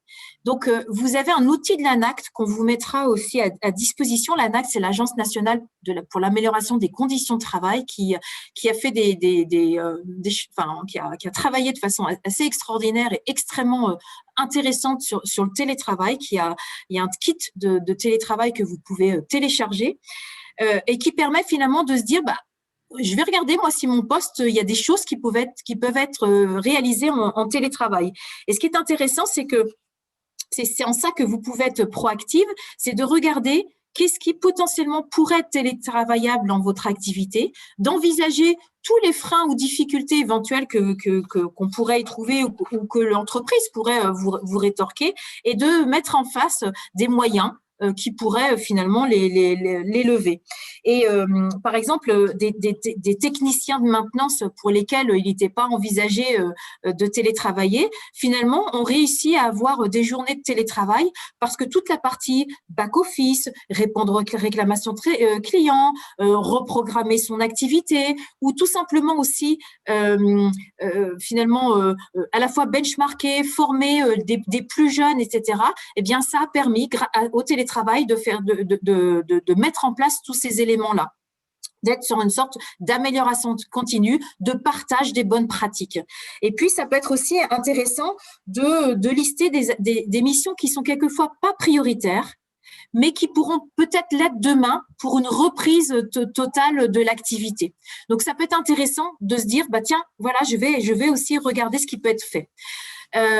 Et puis, vous aviez tout à fait identifié la formation. Donc, vous avez des MOOC qui sont donc les Massive Open Online Courses, donc des cours ouverts en ligne gratuits.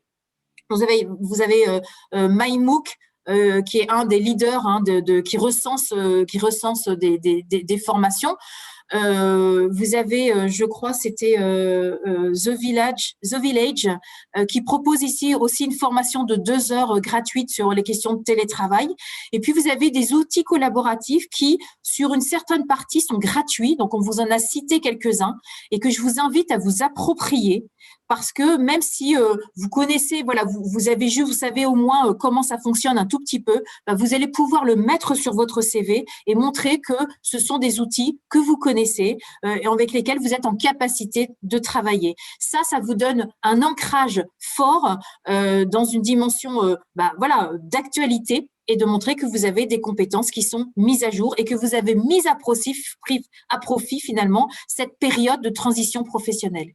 Et pour pouvoir compléter ces démarches, ce qu'on vous invite à faire, c'est aussi de réaliser des démarches réseau avec des personnes qui sont sur les mêmes fonctions que vous et qui sont en télétravail pour échanger avec elles sur comment elles ont fait, comment elles font, qu'est-ce qui est difficile, qu'est-ce qui l'est moins, qu'est-ce qu'elles en tirent comme bénéfice, qu'est-ce que leur entreprise en tire aussi, puisque il y a quand même un certain nombre d'études qui montrent qu'il y a une meilleure productivité Parce que tout simplement, on n'est pas dérangé et qu'on peut se concentrer sur des tâches sans être dérangé. Donc, c'est pour ça aussi que cette autonomie, cette rigueur, cette organisation, elle est importante. C'est que si on est en capacité à un moment donné de dire je ferme tout, j'enlève mes mails et puis je me mets sur mon dossier, c'est très souvent ce que me disent mes collaborateurs, c'est qu'est-ce que j'avance vite quand je suis chez moi, je peux finaliser mes synthèses, je peux m'approprier les études APEC, je peux aller lire des dossiers, je peux aller mieux regarder ce que le travail que j'ai demandé au cadre que j'accompagne et donc du coup pouvoir véritablement être plus pertinente pour leur répondre. Voilà, tous ces éléments-là qui font qu'effectivement il y a un gain d'efficacité. Et donc, c'est pour ça que ça peut être intéressant d'allier ces trois éléments-là pour pouvoir avoir un argumentaire construit et pertinent auprès des recruteurs que vous allez rencontrer bientôt. Et puis, pour terminer, quels atouts, en fait, moi, je vois véritablement des atouts fondamentaux que vous allez pouvoir mettre en face des recruteurs. Non seulement vous avez une expérience professionnelle qui est solide, puisque ça fait un certain temps que vous travaillez. On est toutes des seniors et fiers de l'être, comme disent les Canadiens et les Canadiennes, des travailleuses d'expérience. Vous bénéficiez d'une ou de plusieurs expertises métiers parce que la longévité finalement de votre parcours professionnel vous a probablement amené sur plusieurs fonctions. Donc, tous ces éléments-là sont des éléments qui sont forts. On est vraiment sur l'expertise métier. Et puis, vous allez les consolider, les renforcer par les compétences digitales que vous aurez actualisées, par la connaissance ou la maîtrise des outils comme Slack, qui sont des outils vraiment collaboratifs, ou Zoom, ou Teams, donc pouvoir effectivement créer des rencontres virtuelles, pouvoir créer des sous-groupes, des animations, etc., pouvoir chatter efficacement, envoyer des liens par ces éléments, toutes ces choses-là qui, demain, quand vous serez dans une organisation, voilà, vont pouvoir vous rendre immédiatement opérationnel, quel que soit le mode de travail. On parle de figital, c'est-à-dire le présentiel et le distanciel. Et donc, vous aurez une opérationnalité immédiate parce que vous serez en capacité de faire. Et là, on est sur un avantage concurrentiel. Et puis, le fait d'avoir renforcé ces compétences, voilà, vous démontre finalement cette dynamique dans laquelle vous vous êtes inscrite. Et puis, ces fameuses soft skills qui sont recherchées, aujourd'hui, je ne sais pas si vous voyez, on parle de compétences en T, c'est-à-dire que il y a quelques années, les compétences étaient un peu une sorte de stock, c'est-à-dire qu'on acquérait des compétences et ces compétences, on les gardait pour X temps. Aujourd'hui, les compétences, on dit qu'elles ont une durée de vie d'environ 2 ans et demi, les compétences techniques. Et que si on n'a pas cette barre du T-là que sont les soft skills, eh bien finalement, on ne va pas pouvoir être compétent longtemps parce que les compétences techniques métiers font qu'on doit finalement se apprendre en permanence parce que les techniques, la technologie et autres évoluent en permanence. Donc, on a besoin d'avoir ces soft skills-là qui nous permettent de continuer à apprendre. Et c'est ce que vous allez démontrer à travers l'autonomie parce que vous aurez su faire seul et mettre en place ces formations. Cette empathie dont vous allez pouvoir montrer votre capacité. La collaboration, mais aussi la capacité d'apprenance, c'est-à-dire montrer que tout au long de cette recherche d'emploi, vous avez appris, vous avez acquis, vous avez consolidé des compétences. Et donc, elle est réelle et démontrée puisque vous allez montrer que vous avez effectivement, que vous savez utiliser ces outils digitaux. Et puis, c'est ce que j'appelle une adaptabilité proactive, c'est-à-dire que vous avez anticipé les besoins futurs de l'organisation que vous allez rencontrer. Si demain, éventuellement, c'est une TPE-PME, eh bien, vous allez pouvoir être moteur dans cette entreprise et pour ce côté transformation numérique, puisque vous aurez déjà des compétences que vous allez pouvoir facilement partager partager auprès de vos futurs collègues. Et puis, ce que j'appelle la flexibilité cognitive renforcée, c'est quelque chose qui est très, très important, la flexibilité cognitive. C'est la capacité finalement de passer d'une tâche à une autre, de gérer une tâche à une autre, une mission à une autre. Et donc, de montrer que cette flexibilité, vous l'avez parce que vous avez fait vos recherches d'emploi, vous avez suivi le parcours Force Femmes, vous avez suivi des MOOC, vous avez fait des démarches réseau, etc. Et donc, du coup, vous avez cette flexibilité cognitive, cette capacité à un moment donné, hop, je fais un entretien et puis je fais une démarche réseau et je fais encore autre chose. Et donc, tous ces éléments-là vous donnent véritablement un avantage concurrentiel par rapport à celles qui n'auraient rien fait. Donc ça, soyez non seulement fiers, mais convaincus que un CV consolidé par ses expériences et ses compétences sera un CV, en tout cas un parcours qui fera véritablement la différence et qui vous montrera cette singularité, cette capacité qu'ont les seniors d'être toujours finalement dans l'actualité et en capacité de produire de l'efficacité et les personnes sur lesquelles on peut véritablement compter. C'est-à-dire, ça permettra de lever les freins des stéréotypes qu'on peut entendre sur oui, mais ça va être difficile à les former. Non. À partir du moment où on est toujours dans une dynamique d'apprentissage permanent, le cerveau est malléable à souhait et vous permettra d'acquérir tous ces éléments-là. Donc ça, c'est vraiment quelque chose d'important auquel je crois profondément. Et on a la chance, avec Joseph, d'appartenir à une entreprise qui a récemment en tout cas pas créé, mais en tout cas oui, élaborer sa raison d'être forte. Et dans sa raison d'être, il y a un mot qui m'est très cher, c'est le mot inclusif. Donc on doit aujourd'hui avoir des actions efficaces, inclusives et prospectives. Et ce qui fait que dans l'inclusion, on met tout le monde. Et l'APEC, pour l'avoir vécu ici à Lyon, n'hésite pas à recruter des personnes, en tout cas extrêmement confirmées, notamment des personnes qui ont 55 ans, 59 ans, 60 ans. J'ai des collègues qui ont ces âges-là et qui ont intégré l'entreprise depuis peu. Donc, il y a des entreprises qui font fi de l'âge, mais qui vont regarder effectivement les compétences, la personnalité. Donc, c'est fort de tous ces éléments-là,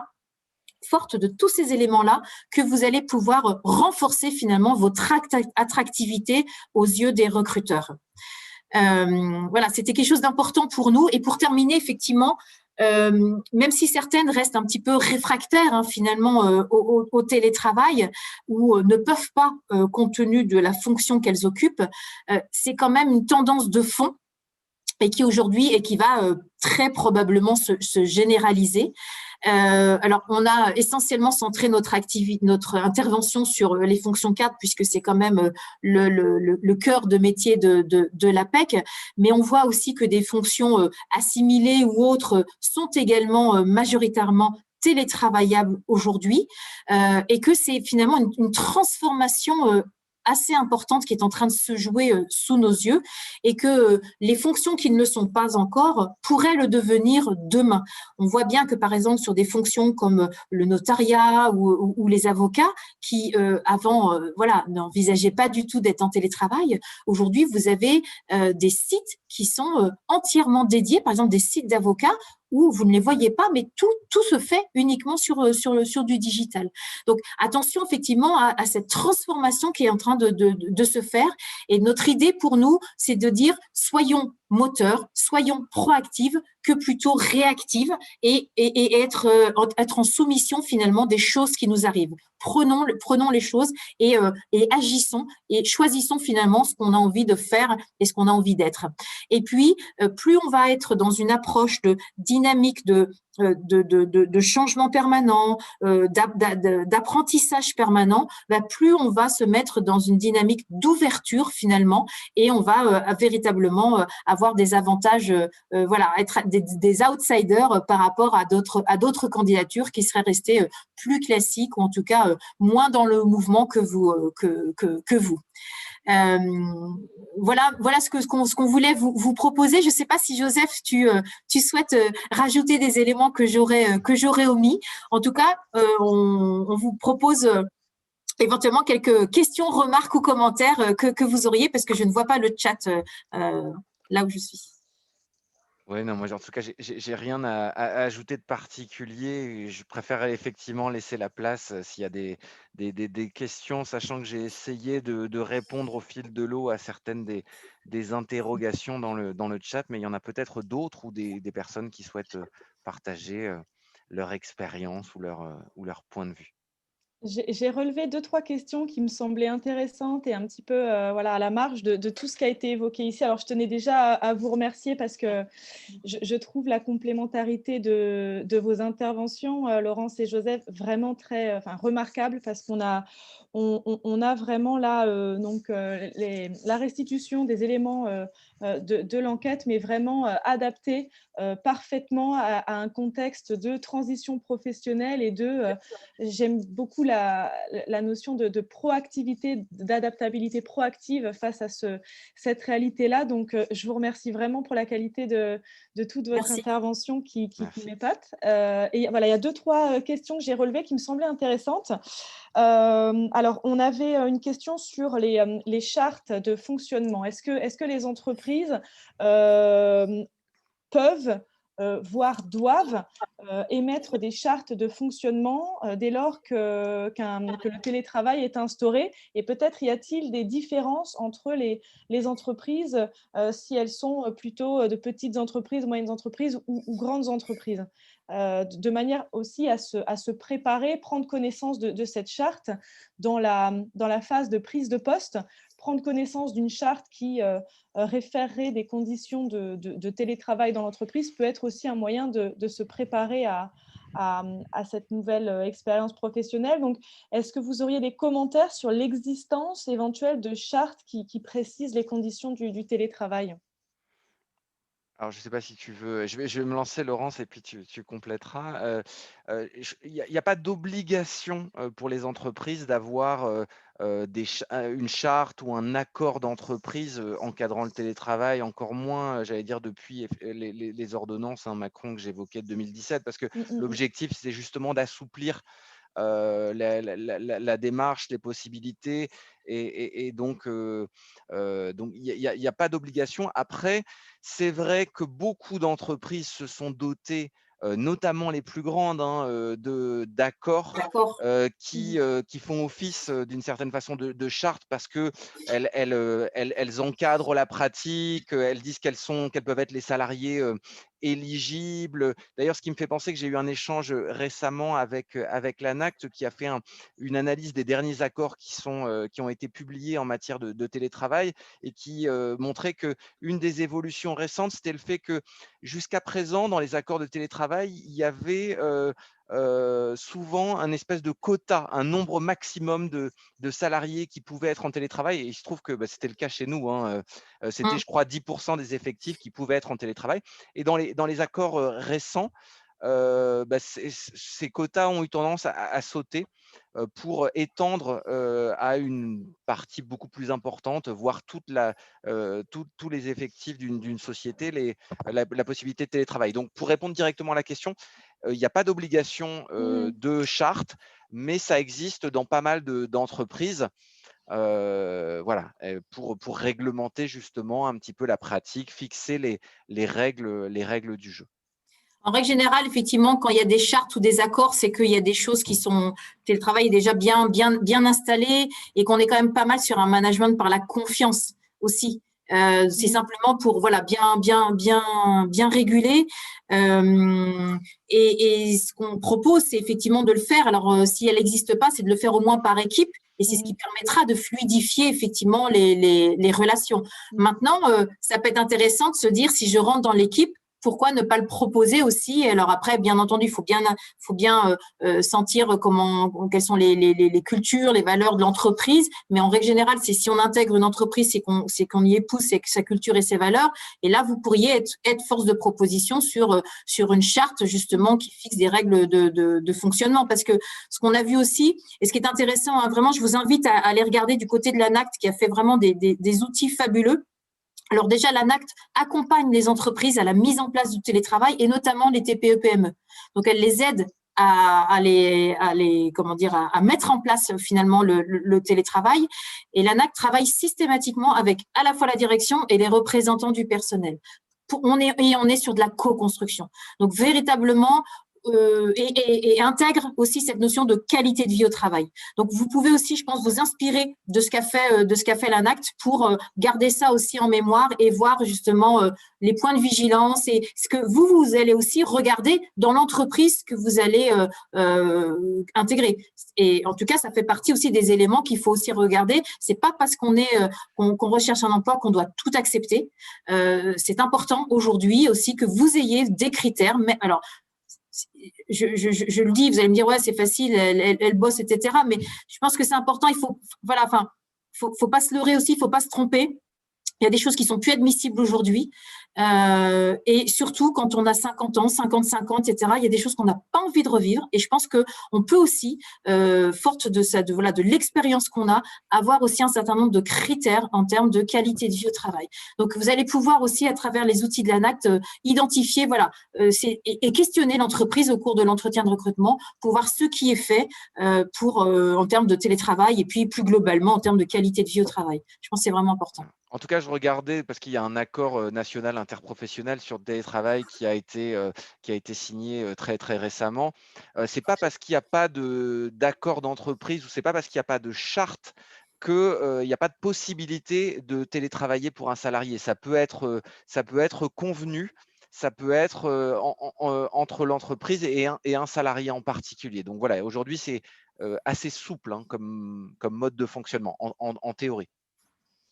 Je voulais aussi rebondir sur, j'ai vu des réactions lorsque vous avez évoqué parmi les conditions de réussite du télétravail, de la mise en place du télétravail. Alors la question sensible des équipements, hein, la question très matérielle des équipements, de l'espace de travail. Je vois pour ma part, nous, on a été aussi beaucoup en télétravail. Je me suis équipée d'un bureau officiellement depuis peu. Ça change tout. Alors, il y a aussi cette confusion de s'équiper. Reste à voir si on peut aussi cloisonner un espace qui soit vraiment dédié au travail, séparé de l'espace personnel. J'ai vu 2-3 réactions quand vous avez évoqué ces équipements.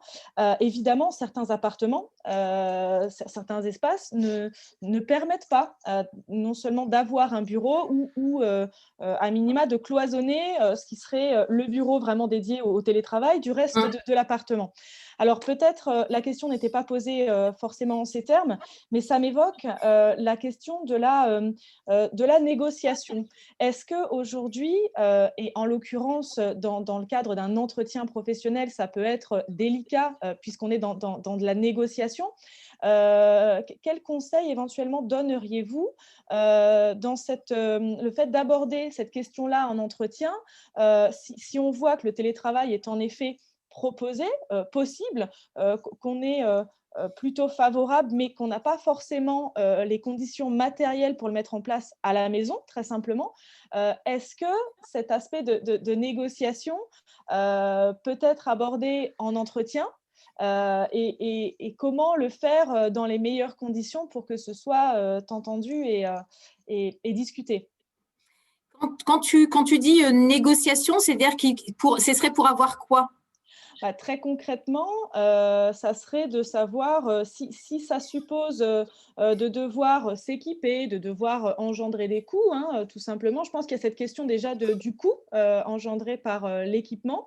Et puis, après, on ne peut pas créer une pièce supplémentaire de toute façon dans les appartements, mais c'est à minima de devoir, j'imagine, dans quelle mesure est-ce que l'employeur est en capacité d'aborder cette question de la participation financière aux bons équipements pour un télétravail dans des meilleures conditions.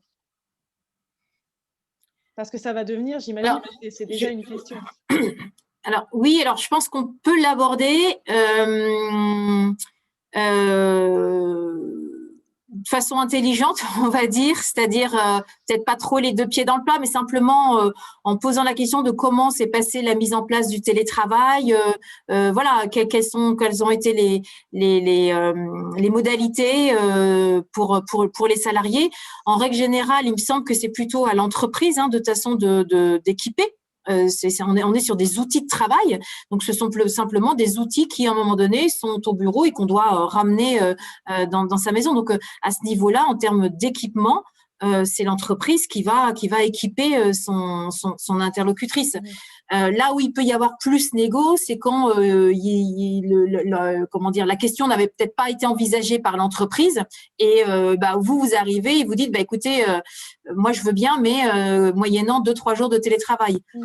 Je pense que aujourd'hui, équiper une salariée d'un PC, d'un casque et d'un téléphone, ça me semble du basique aujourd'hui. Donc, je ne sais pas ce que tu en penses, Joseph, mais je pense qu'il faut aussi bien. C'est peut-être une réponse qui est pas évidente, mais selon aussi la fonction sur laquelle vous êtes, est-ce que vous êtes en très forte concurrence ou pas? Est-ce que vous êtes sur une fonction pénurique ou pas? Est-ce que vous sentez que vous êtes dans une phase où c'est vous qu'on veut ou pas? Donc, c'est tout ça aussi qui va se jouer et sur lesquels, effectivement, les éléments de négo vous allez pouvoir un petit peu plus activer. Donc, c'est peut-être des questions qu'on peut poser aux managers et aussi aux RH, donc des questions ouvertes sur comment vous avez envisagé le télétravail, qu'est-ce que vous y avez vu comme opportunité. Enfin, voilà, amenez-les un petit peu sur ce champ-là. En fait aussi, avant Covid, ces questions-là, elles avaient été réglées par le fait qu'on proposait aux salariés des espaces tiers, des tiers-lieux en fait, les espaces de coworking et autres, qui permettaient aux personnes d'être en sorte de télétravail non loin de chez elles, mais pas au bureau parce qu'il fallait 1 heure de trajet. Donc, c'est des choses qui existaient déjà. Donc, peut-être que dans un futur proche, ça pourrait être reproposé. Et donc, du coup, là, ça permet effectivement de sortir de chez soi et d'avoir un véritable espace de travail. Mais sinon, j'ai pas de… c'est pour ça que je parle vraiment d'intelligence de situation. Il ne faudrait pas tout dépend aussi si c'est crucial pour vous ou pas. C'est-à-dire que si je suis dans une boîte qui est à 50 km, s'il n'y a pas de télétravail, pour moi, ça ne sera pas jouable. Donc là, c'est crucial et là, automatiquement, j'en parle. Si c'est allez, c'est le bonus et que je sais que voilà, potentiellement, ça peut mettre une touche, je vais être très délicate dans la question parce que je veux avoir l'info, mais je ne vais peut-être pas forcer sur la négo, sur la réponse. Merci beaucoup. Alors, j'ai pas vu de questions depuis, mais je vais rebondir sur une question vue plus tôt qui me semblait aussi intéressante. Alors, peut-être la dernière, sauf s'il y a encore des interrogations, mais pour prendre un peu de hauteur sur le sujet et en écho avec… justement, c'est vraiment un équilibre entre comment on se positionne soit dans sa recherche et sa projection dans sa future vie professionnelle et comment on peut rencontrer aussi la réalité d'une entreprise dans ses pratiques, quand bien même elles évoluent. Quelqu'un, alors j'ai plus son prénom, mais quelqu'un faisait la remarque de vraiment l'accueil fait par les entreprises de cette généralisation du télétravail, alors notamment en ce qu'elle pourrait impliquer de perte de productivité. On sait dans les grandes lignes qu'en France, on a quand même une espèce de culte du présentéisme. Le présentéisme, le nombre d'heures serait proportionnel à la performance, l'efficacité des collaborateurs. Donc, c'est vrai que c'est quelque chose dont il est assez difficile de se détacher malgré pas mal d'évolutions. Est-ce qu'on pourrait attendre de ces nouveaux usages, de cette généralisation du télétravail au fil du temps et par des expériences positives? Est-ce qu'on peut en attendre et espérer des évolutions des mentalités des employeurs, des managers? J'aurais bien aimé avoir votre avis sur la question et quelles en seraient peut-être les conditions. Comment est-ce qu'on pourrait arriver à faire évoluer un petit peu les mentalités sur cette question de télétravail et productivité? Alors, peut-être pour donner un premier élément de réponse, il y a quand même déjà depuis quelques années, on sent une transformation des pratiques managériales qui date pas de la crise, qui date d'un petit peu avant ça, vers quand même un management qui est plus participatif, où effectivement pour reprendre ce terme un peu à la mode, mais davantage bienveillant. Et je pense que la crise sanitaire qu'on a traversée va renforcer quand même cette tendance-là, qui existait déjà hein, quand on a interrogé, nous, les managers, en 2019 sur le fait que, en leur demandant est-ce que vous avez le sentiment qu'il y a des nouvelles attentes à votre égard, que ce soit de la part de votre entreprise ou que ce soit de la part de vos collaborateurs. Ils étaient nombreux à dire que oui, effectivement, qu'il y avait des attentes qui étaient plus fortes qu'avant en termes de responsabilisation des équipes, en termes de prise en compte de la qualité de vie au travail, en termes de dynamique participative. Et donc, alors tout ne va pas se faire du jour au lendemain parce que vous le disiez, il y a quand même malgré tout une culture du présentéisme qui est fortement ancrée. Mais c'est vrai que moi, j'ai constaté, hein, parce que j'ai travaillé longtemps en institut de sondage, en cabinet de conseil, et donc j'étais en prise avec pas mal d'entreprises différentes, qu'il y avait cette volonté de faire bouger les pratiques managériales et de mieux prendre en compte ces dimensions-là. Alors, il faut être clair, hein, ça crée de vrais dilemmes, notamment pour les managers qui sont pris entre, j'allais dire, l'incitation à donner davantage d'autonomie et de responsabilisation à leur équipe. Et puis, on leur demande aussi quand même malgré tout de contrôler, de faire du reporting. Donc, ça crée vraiment pour les managers des dilemmes de la même façon entre la prise en compte des envies individuelles et puis de la logique collective à prendre en compte. Donc, pour essayer de répondre directement encore une fois à votre question, je pense que oui, il y a un vrai mouvement qui est engagé, mais non, il n'y aura pas de transformation du jour au lendemain vers une totale autonomie, totale responsabilisation. Mais en tout cas, le mouvement, je le sens et je le vois dans les résultats d'enquête. Alors oui, d'autant plus que dans quelques années, c'est majoritairement la génération Y, entre guillemets, qui sera la force vive de la population active et qui est très, très demandeuse de ce type de management. Donc, je pense qu'elle va elle va pousser encore plus. Et moi, je l'ai vécu pas mal aussi en tant que consultante entreprise où je travaillais beaucoup avec les entreprises du numérique. Et c'est là où je trouve que la transformation, elle est la plus rapide parce que on est sur des métiers qui sont qui sont très, très, très demandés par les entreprises, donc des postes extrêmement pénuriques et avec des informaticiens, très peu d'informaticiennes hélas, mais qui sont un peu des divas. Et donc, moi, j'avais des RH qui, du coup, ont été un peu acculés et qui ont revu leurs pratiques. Et notamment avec une flexibilité horaire qui était accordée à certains informaticiens finalement moi je prends mon mercredi après-midi donc voilà, il y avait des choses qui étaient sur pour pouvoir faire ma passion. Alors il y en a un qui était chef d'orchestre, je parle d'une entreprise que j'ai suivie, la RH me racontait, un était chef d'orchestre, l'autre était cycliste, je sais pas trop quoi, etc. Parce qu'elle avait remarqué qu'elle les perdait très vite. Au bout de 3-5 ans, là où elle donnait leur maximum de potentiel, elle les perdait. Et donc, elle a accordé cette souplesse-là. Et donc, du coup, on est sur, et donc, c'est souvent dans les secteurs de l'informatique où ça bouge le plus, où les jeunes pères, justement, ont demandé à télétravailler de plus en plus, à demander à ce que les réunions se fassent plus le soir pour aller chercher leurs gamins à l'école, etc. Donc, il y a voilà, c'est pour répondre un petit peu à ça, il y a cette tendance de fond aussi que moi, j'ai vécu et je vis dans les entreprises qu'on a accompagnées. Et puis, cette notion de management, ça me fait penser que j'ai eu un manager à l'APEC, 2 managers à l'APEC où, sans être au télétravail, je les voyais une fois par mois. Pour autant, ils n'ont jamais été aussi présents. Donc, voilà, c'est pas forcément non plus une question de… on peut avoir un manager qui est à côté, qui est pas du tout présent, sur lequel on peut compter. Et puis d'autres où vous savez que finalement, la relation a été la relation de confiance a été instaurée. Et donc, finalement, quelle que soit la modalité d'interaction, le manager est là. Et donc, c'est ça, je pense, aujourd'hui, l'essentiel, c'est la qualité relationnelle qu'on peut avoir avec ses équipes. Et ça fait un des principes de base, en tout cas, que moi, j'ai essayé de mettre en place avec mon équipe, dont j'ai 16 personnes et dont j'en ai une qui travaille à 100% en télétravail depuis le mois de mars.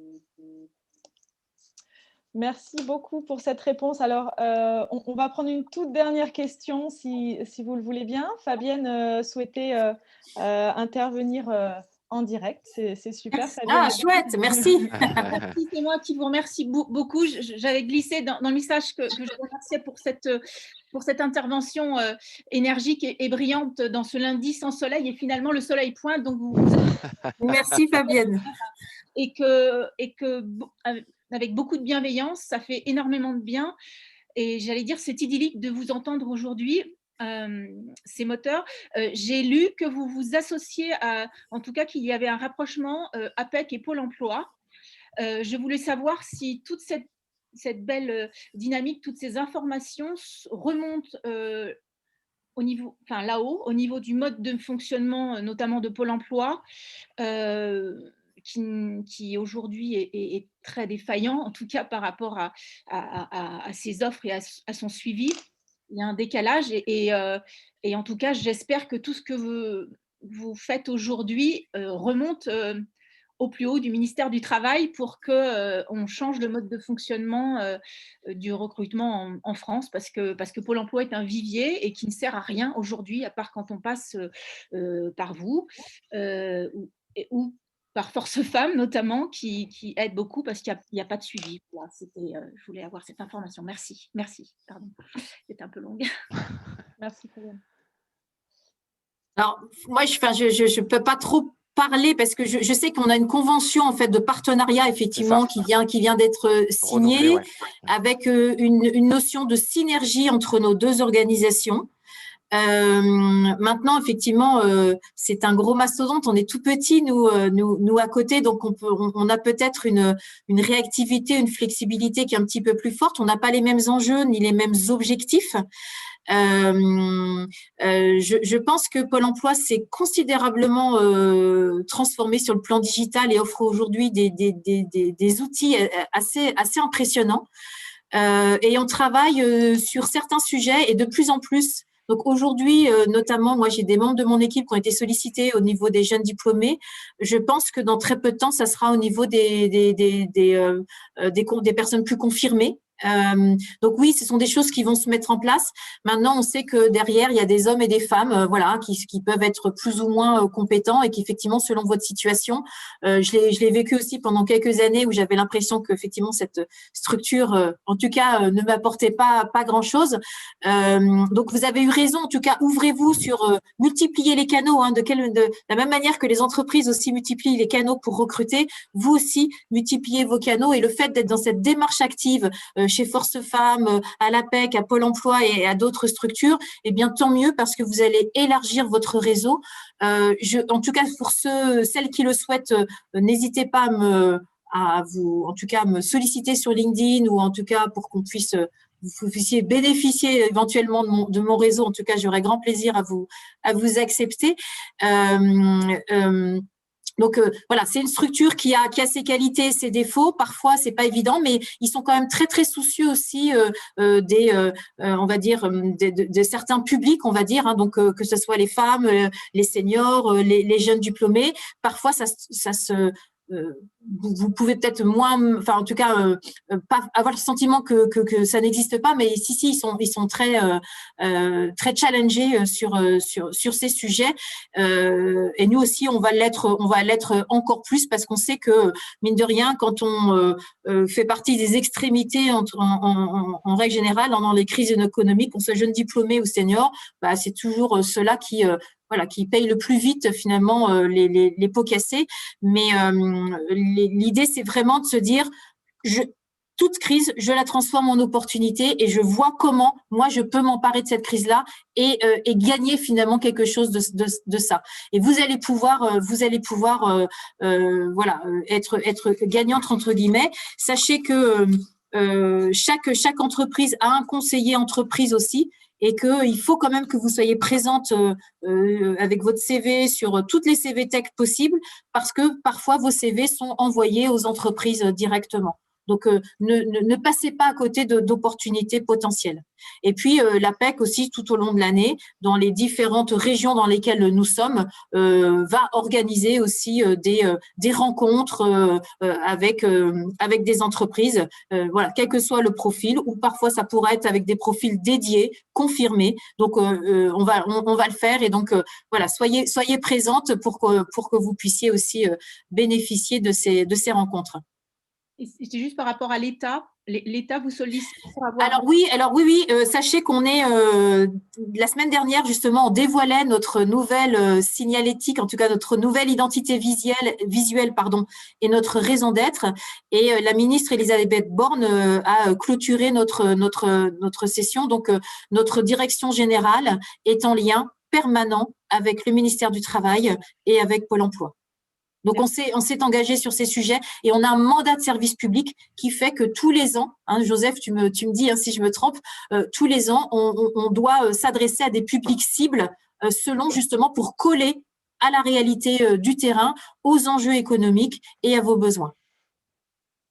Merci. Et n'oubliez pas ce mot d'inclusion qui est désormais dans notre raison d'être et dont je suis très, très fière parce que nos actions seront d'autant plus inclusives. Et vous voyez que l'étude, que de plus en plus nos questions, nos études, sont genrées. Et ça, j'en suis très, très contente parce que c'est important d'avoir à chaque fois cette notion de genre, parce qu'on voit très bien qu'il y a des différences qui sont non négligeables et qu'il faut analyser finement pour pouvoir apporter des réponses pertinentes et justes. Merci beaucoup pour tous ces éléments pour clôturer cette session. C'était vraiment très riche. On vous a retenu plus longtemps que prévu. On avait dit on verra en fonction des interactions et comme elles ont été nombreuses, c'est le signe, je l'espère, d'un intérêt pour cette session de la part des participantes. J'ai vu pas mal de commentaires assez enthousiastes, donc j'en suis ravie. On va clôturer là-dessus si vous le voulez bien. Alors, juste pour rebondir, on va vous envoyer la présentation, le PowerPoint pour que vous puissiez revoir un petit peu tous ces éléments. Et cette session a été enregistrée. On proposait de la diffuser sur notre chaîne YouTube. Donc, vous pourrez également regarder à nouveau. Je sais qu'on avait quelques bénévoles qui accompagnent les femmes dans leurs projets professionnels. Donc, c'est aussi important pour qu'ils puissent s'en saisir et relayer au maximum auprès d'autres candidates. Voilà, donc je suis vraiment ravie de cette session. J'espère que vous avez pris du plaisir à la fois à l'écouter et à l'animer. Un grand merci à Plaisir Laurence partagé. Et Joseph à nouveau pour leur disponibilité, pour leur confiance, tous ces conseils très transparents et bienveillants. Voilà, donc je vous souhaite à toutes et tous une belle journée et on se reverra bientôt. En l'occurrence, on en discutait avec Joseph pour des échanges plus particulièrement sur les notes de conjoncture produites par l'APEC et pour vous éclairer un peu plus précisément sur le paysage du marché de l'emploi. On organisera prochainement une session à ce sujet. On vous donnera la date prochainement. Merci encore et à bientôt. Merci à vous pour votre écoute et puis belle semaine. Très bonne journée à toutes. J'ai envie Au revoir, merci. Merci, au revoir. Au revoir. Merci. Bonne journée. Au revoir. Oui.